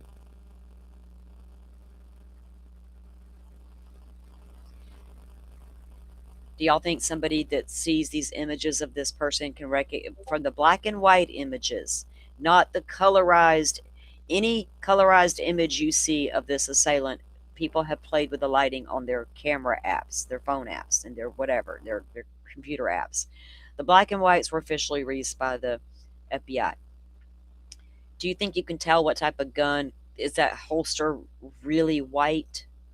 People are speculating online. Someone will recognize the gun. How is the black handle of a gun? How can you you might know what kind it is? How are we recognizing it, right? Do you recognize the holster? Now you may recognize that clothing. My brother has a jacket just like that. My brother's got a backpack like that. That's the kind of things they're looking for in with the release of this images.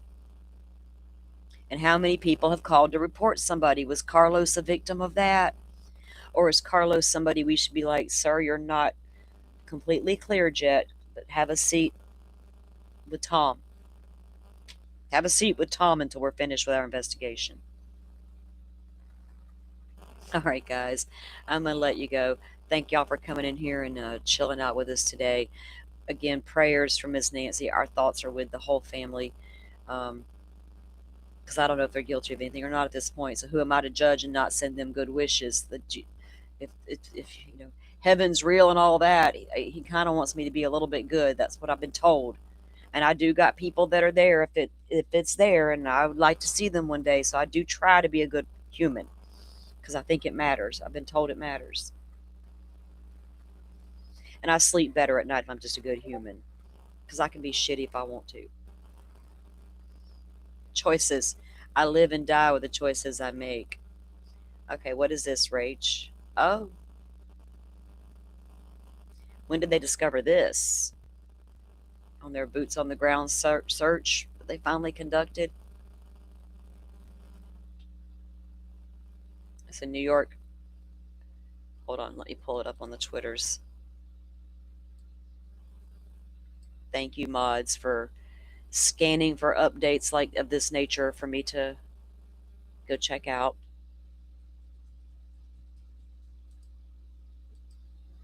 Okay, let's see. What did I say? At New York Post.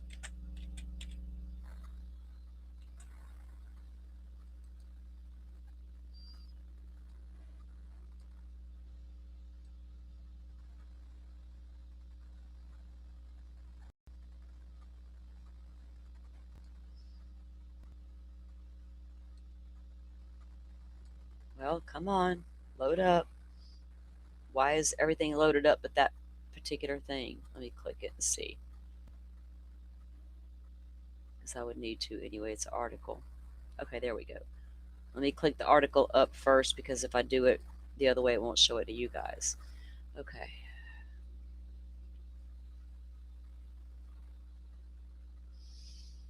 It's taking its time. Maybe my stuff needs a rest for a while. Okay, here it is. Get on up here, screen.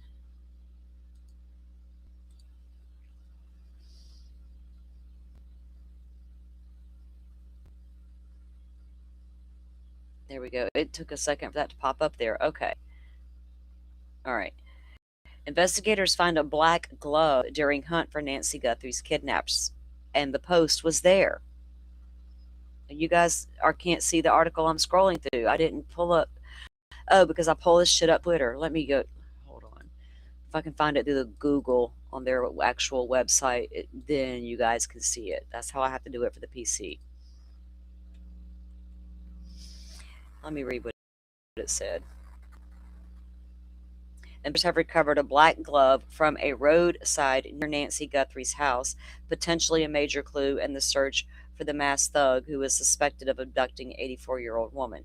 The Post can reveal. Detectives recovered the clothing item, which resembles the pair worn by the armed perpetrator caught on video, but 1.5 miles from Nancy's home. Video shows how investigators pulling the glove from the low desert shrubbery. Oh, it's got a video attached.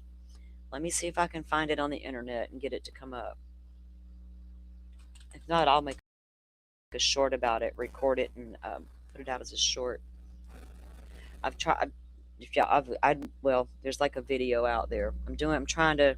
If I know people are going to come look at the stuff, I might get better at putting more out there. But I just sometimes it's like I don't know.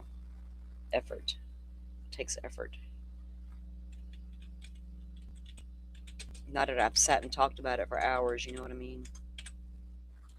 But something like this, I can do it that way if I can't. Let's see, breaking news. Footage in the Nancy Guthrie case. Is that going to be my article or is that something ridiculous? Oh no, that was about Circle K footage. See, sometimes finding their exact article on the Google compared to what you see online somewhere else can be fucking aggravating. But I wanted to see the video of them pick that up if I could find it.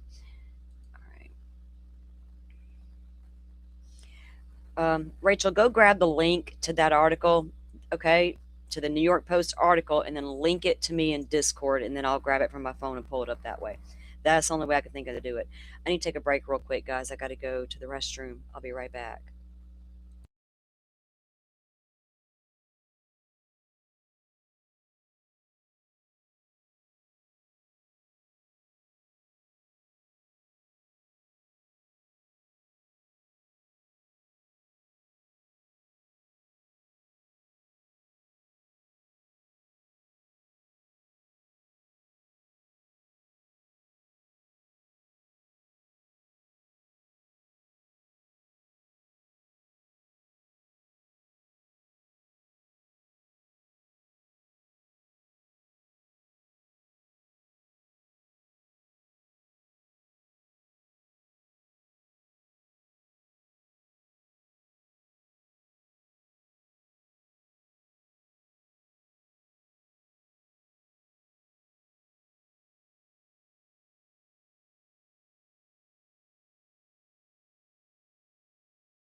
think about this. If they, thanks for hanging on, guys. If they did find they found a glove apparently. Any DNA on that glove? Any blood? Is that blood Miss Nancy's? 1.5 miles from the house. Did it get dropped or thrown out the car window? Okay, Rachel, let me see if I can. Yeah, I click on the link that's linked in the tweet. Okay, let's see.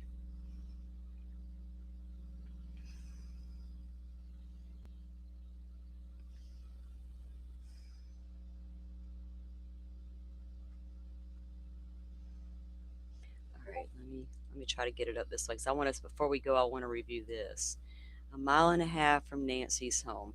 Now, these kind of gloves can be common. A lot. How many times y'all watch a chef on TV? What are they wearing? Somebody cook in the restaurant. What are they wearing? This is not, if they're standard.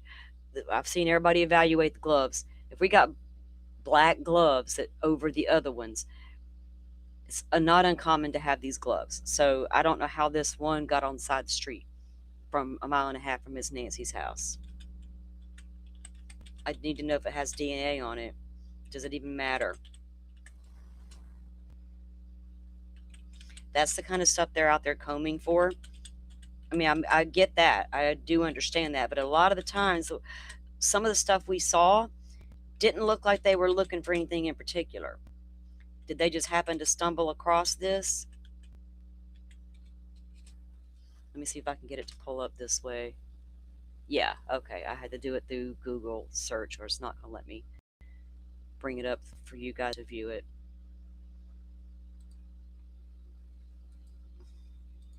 All right. Come on, screen. It's like you're sleeping. I don't get it. Shows me I've got the screen being shared, but nothing's popping up for you guys to do. Wow. I'm a little over this. Oh, here it comes. I apologize again. Okay. Is it not going to show us the video? So here's the glove that got left there.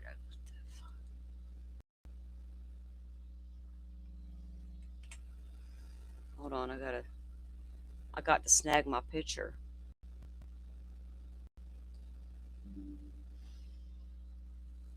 How far off the roadway was that? Let me see if this is the video itself or if it's loaded up. Looks like there's a video attached right there, but I don't know what's going on with my internet. Investigators found a black glove from a roadside near the Guthrie house, potentially a major clue in the search for the masked thug who is suspected of abducting the 84-year-old woman. Detectives recovered the clothing item, which was worn by the perpetrator, caught on video, about 1.5 miles from the Guthrie home.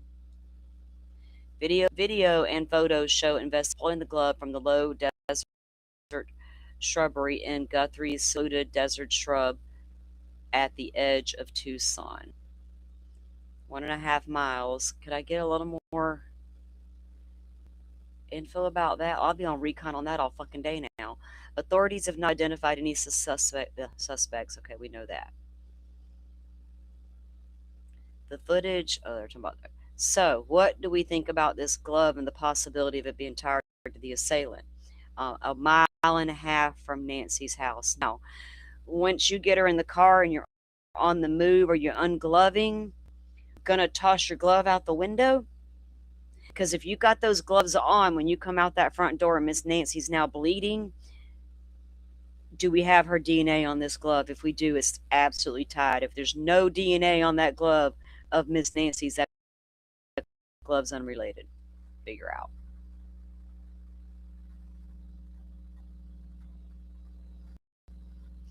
There could be a lot of different DNA on the glove, maybe not. This not the kind of gloves you would loan to your brother, your sister, your best friend, right? Hey, it's cold out. Wear these. That's a very specific type of glove to wear. So would it have all of the suspects' DNA on it and Miss Nancy's? And what about the suspect's DNA? Could it be on that glove to build a profile off of?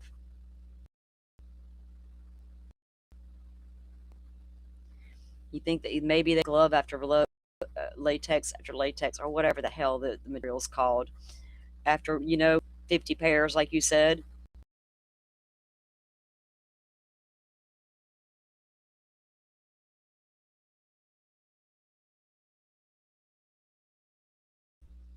He left a touch of transfer DNA, enough to build a profile. So say that has no suspect DNA whatsoever, but what if there's blood on there from Miss Nancy and you're going to get a full profile that's Miss Nancy? Boom, it's then tied to Miss Nancy's disappearance. Now, what about camera footage near where this piece of evidence was found? Any homes directly across from where it was found? Any cameras see that, right? It's dark.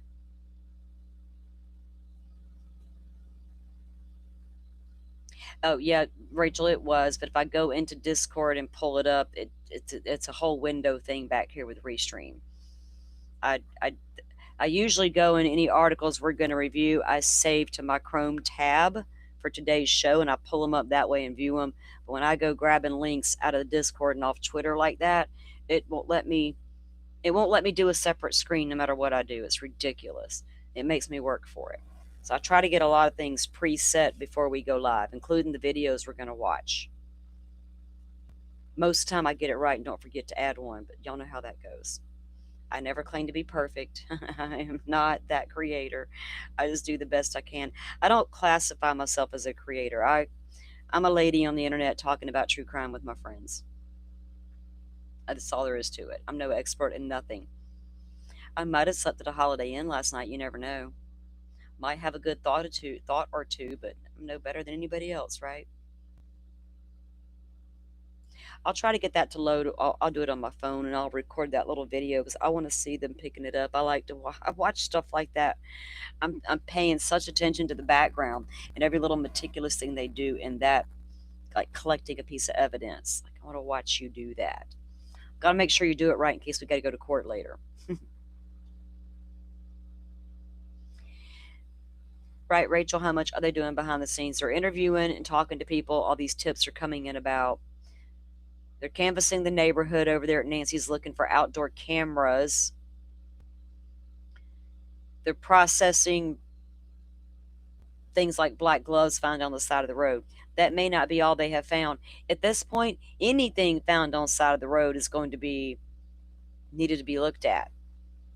Whether it's a glove, a piece of clothing, a hat, a pair of sunglasses, it doesn't matter what they find chunked on the side of the road that someone could have chunked out the car window. They got to pick it up and process it now. If it's within a radius of where they're you know what I'm saying? So there's probably a lot. Now, of course, that glove is going to be a huge. You want to rush that. I would rush if I'm an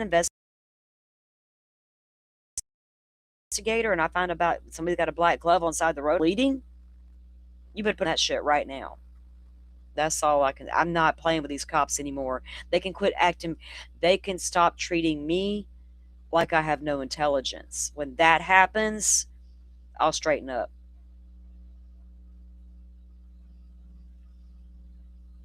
How much behind the scenes? They're trying real. You know what's going on behind the scenes? They're trying to figure out who sent those fucking emails to TMZ and to the local media. They're trying to find out who's behind that Bitcoin wallet. All this boots on the ground effort, we see it. It's got them nowhere. Let's be honest. It's gotten them nowhere. Digital evidence put it there in our face. Now they can't find who sent these letters. That's a problem. That's why I'm back like, Tom, really? Really? When I clear up this letter situation, this ransom Bitcoin shit, then I can refocus on the other. You know what I'm saying? That's where it's like, ugh. Blah, blah, blah, blah, blah. DNA is one of the most valuable pieces of evidence we have anymore. Or are we going to say it's the most valuable, right? Absolutely. Because here's the thing. If they can pull a profile off that glove, and they say it's got Nancy's DNA on it, Speculation. Say that glove has got Nancy's blood on it and that's her DNA. Who else's does it have? Is that enough for the FBI to build a profile now? Once they began to do that profile on Koberger, it wasn't that long. But you got to get there. Without that sheath, they couldn't have built a IgG on Koberger. They wouldn't have had nothing to do it with. Of course, you're going to build a profile on the person on the sheath. It's obvious a knife was used and it's next to a victim. We're profiling this shit. This is a black glove. If it comes back positive for Nancy's DNA, I want every fucking speck of DNA looked at. And if we can pull a profile, pull it. And get me some IgG. Use the back door first. Don't even go to that front door shit. Some bitch is locked. Slide into the back door, FBI.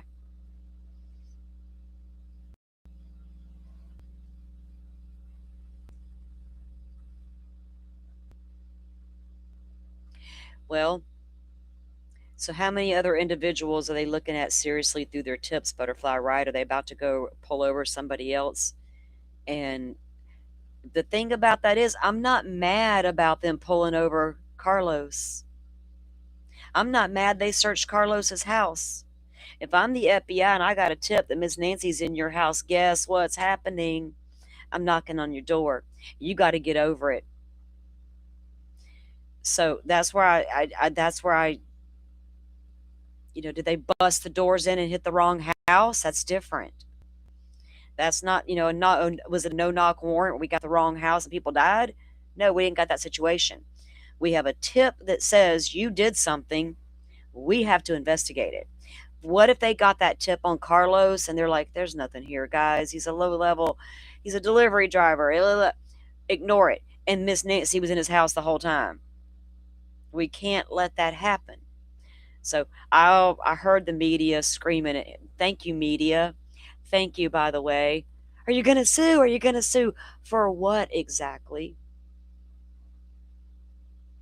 They're going to pay for any damages inside that house. So get over it. Your friend shouldn't have put you on the suspect list, buddy. Neighbors are dropping off flowers at Annie Guthrie's house. What are people? They don't want to go be seen on media cameras placing flowers at the mailbox with the sign is at. So we're going to send delivery. I get paying your respects, but flowers for the deceased?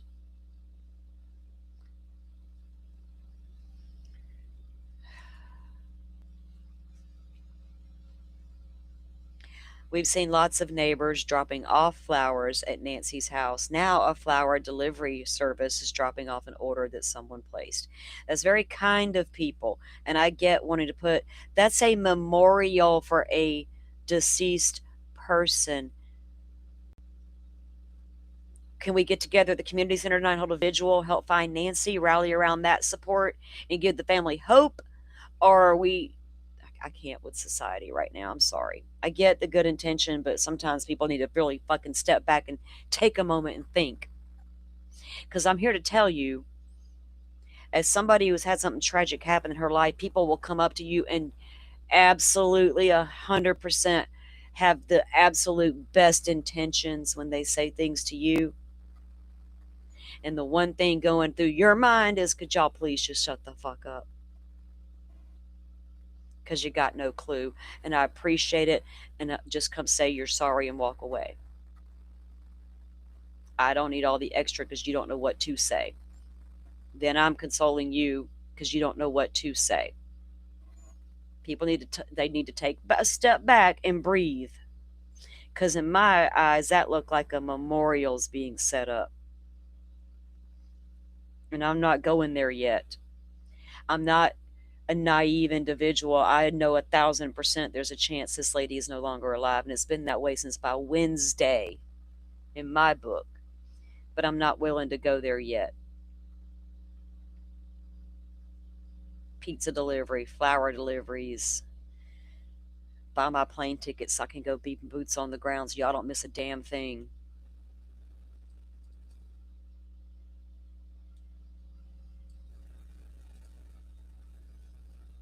Society really irritates me. That's why I say to myself, I'm a fucking empath at the root of my core. In society, with their well meaning intentions, sometimes don't have a clue. And people like me see it and we don't know what to do with it. And then we come across as being a bitch if we try to talk about it. So I apologize, y'all. Don't think I'm not appreciative of people supporting Miss Nancy, but come on.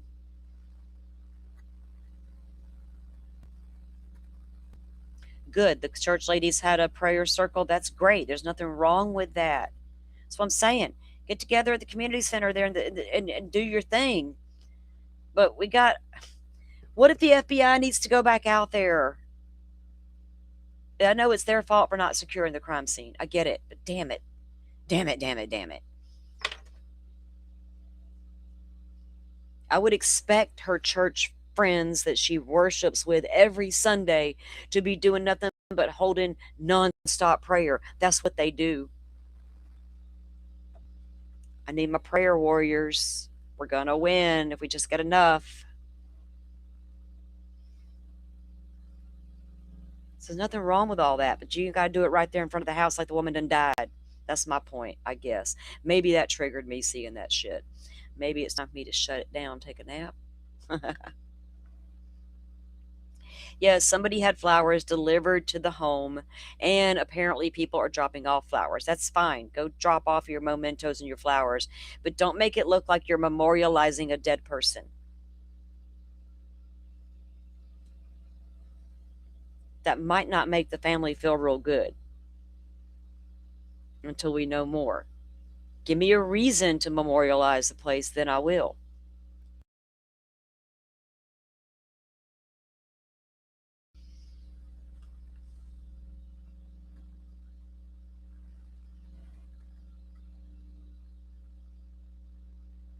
We haven't heard if that blue shirt led to anything DNA yet, right? Maybe it has media's DNA on it, whoever dropped it.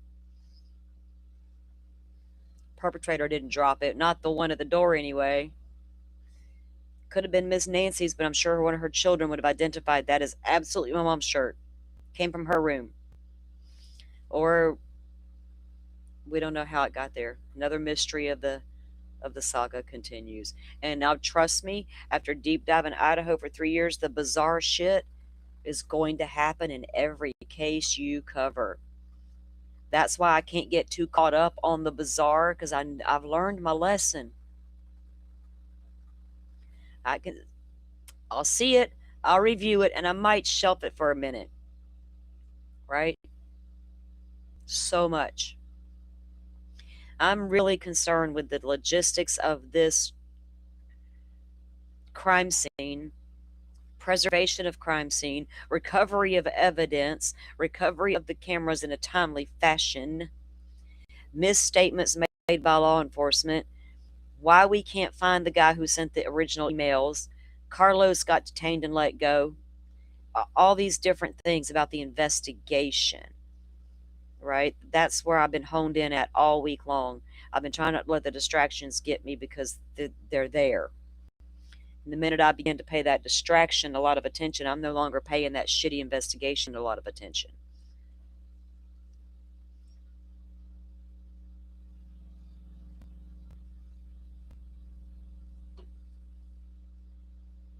Flowers and a little baby Jesus. Did JLR show that to y'all, Riley, when because he's out there again, right? I'm sure. I don't think anything's happening out there though, is it? Because I can't sit there and watch that dude for hours on end when nothing's happening. I'll go take a peek every now and again if I'm not alive. I might go peek, especially if I get wind on Twitters or something that something's happening. Then I might go look. But just to put it on and sit there and watch it and listen, there's a lot going on there. And then you get caught up in what the chat's saying to each other. You're like, dude, people are crazy. Y'all making me laugh. Sometimes it can be fun, I guess, to go watch chat if you want a good laugh. I'll call it that. People got some crazy theories out there, I'll tell you that, and they don't mind letting that freak fly in some of them chats. They do not mind. They are saying what's on their absolute mind, right? You gotta love them for it. You can buy those gloves at the drugstore or Walmart, somebody says. Well, damn it, I would never have known that. Are we going to act like these black gloves are new to the market? I'm from the restaurant industry. Come on, man. Hospitals have been using gloves for ages.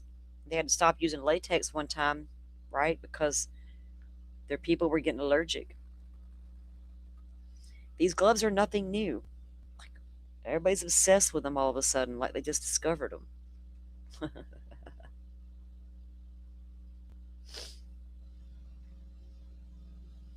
Could be 1,000 ways to purchase those gloves.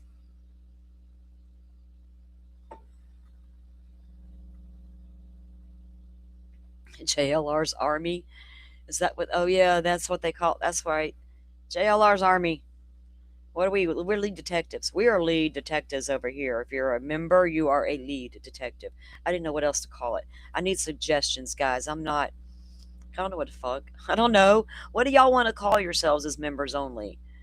Right? Maybe I should take polls about all that.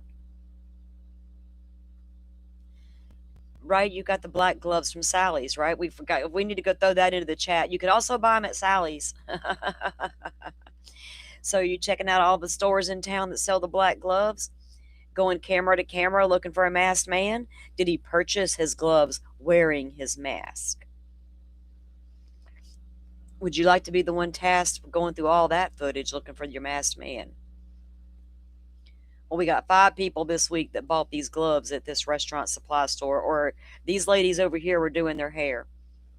Got to Sally's and got their gloves. Well, hell, we got a crook over here buying gloves somewhere. Where's the most odd plate hardware? I heard mechanics wear them for the greasy, because the mechanics' hands. I've had mechanics in the fam. They have to use all that special gear to scrub them hands with. They now use them as well. Could have got them anywhere. Until they find the glove, they may not know where it ever come from. Let's wonder if this glove on the ground can recover any. I don't care where that glove. I don't care where the glove was bought. I care if that glove that just got found has DNA on it. Now, where it was bought would matter if you can put the perpetrator buying it, right? His bank card purchased it. That's something. They spam the chat. All right, after I go relax here in a little bit, I'm gonna relax for a little bit and get some food. I'll go do that. I'll go laugh at chat until I get bored. Then I get bored real easy, so I won't last too terribly long. I might try to get a nap. All right, guys, if anything major does break in the case or anything comes back, we'll come back live and cover it. If not, it'll probably be tomorrow before you see me. I may do a video or a short or two later, depending on what comes out. But in the meantime, I'll be tracking what is being said and done out there. Anything that we review here, I'll of course have that together for us to take a look at tomorrow. I'm really waiting to get news on this new TMZ report of a 1 Bitcoin demand to tell you where the kidnapper is. That's huge. Really, you know where she's at. Let's get this. So don't think the FBI is not working on that today. All right, guys. Mods, thank you for coming in and helping me moderate. Not helping me. Thank y'all for moderating the show and for helping me get my information together like y'all have been doing today. I really appreciate that. I know y'all been overwhelmed all week as well with the information. That's what we've decided to put the brakes on this morning and just kind of roll with anything we haven't seen yet, right? But I do encourage y'all, if y'all want to, go troll around the tubes tonight and these conversations being had by, the so-called experts of the land, and just listen in and get your thoughts and see if they compute with your thoughts. That's why I like to watch them. They got the same thoughts that we have, or they might have hindsight or insight that I haven't thought about. That's why I do it. Not me. Thank you for coming in, Riley. Thank you, of course, Forrest, Rachel, and Butterfly. All the people who are watching who don't normally come in and chat, we really appreciate you as well. 83 Socket, thank you for coming in and chiming in as well. You guys, and Tricia, Tanya, welcome in. You buy the black gloves to do housework in. See? Many reasons. Tattoo artists wear the gloves. See? They could have come from any damn where at this point. So the guy could have been affiliated with anybody that had access to these type of gloves, right? You have to keep that in mind. He may not have had to go buy these gloves at all. Maybe somebody he knows already has these kind of gloves in their home. Maybe that person will go, I saw him nosing around in my gloves the other day. I noticed some missing. You never know. You never know. Let the tips roll in. Let them go vet them. Let them do their jobs. We're going to, 1 minute they're doing their job, 1 minute we'll sue them if they're going to talk to us. No, whatever. Go do your jobs, boys. Get them. Prayers for Miss Nancy. You guys know to be safe on them YouTube streets. It's dangerous. It's bumpy. There's potholes everywhere. Wear your seatbelts. Don't text and drive. I'll see y'all later. Thank you all for watching this here video. If we can get an outro to Please play. like and subscribe. Don't look like it's gonna happen. So I guess I'm just gonna have to end the stream, guys. Maybe I need to go top up my internet. I don't know. I could have ran out. We'll see. All right. I'm just gonna do, what do they call that? The Irish goodbye. We can be like, what's his name? What's his name? Oh, look, there it comes. It's not playing though. I was about to be like, I'm about to call it. Oh, never mind. I don't know. What's that guy's name in the Karen Reed case? The guy she was texting. I can see his face, but I can't remember his name. It's Higgins. Higgins does the Irish goodbye. He's like, peace out, people. Peace out. All right, let me see if I can get it to play. Thank you all for watching this here video. Thank you, guys. Please like and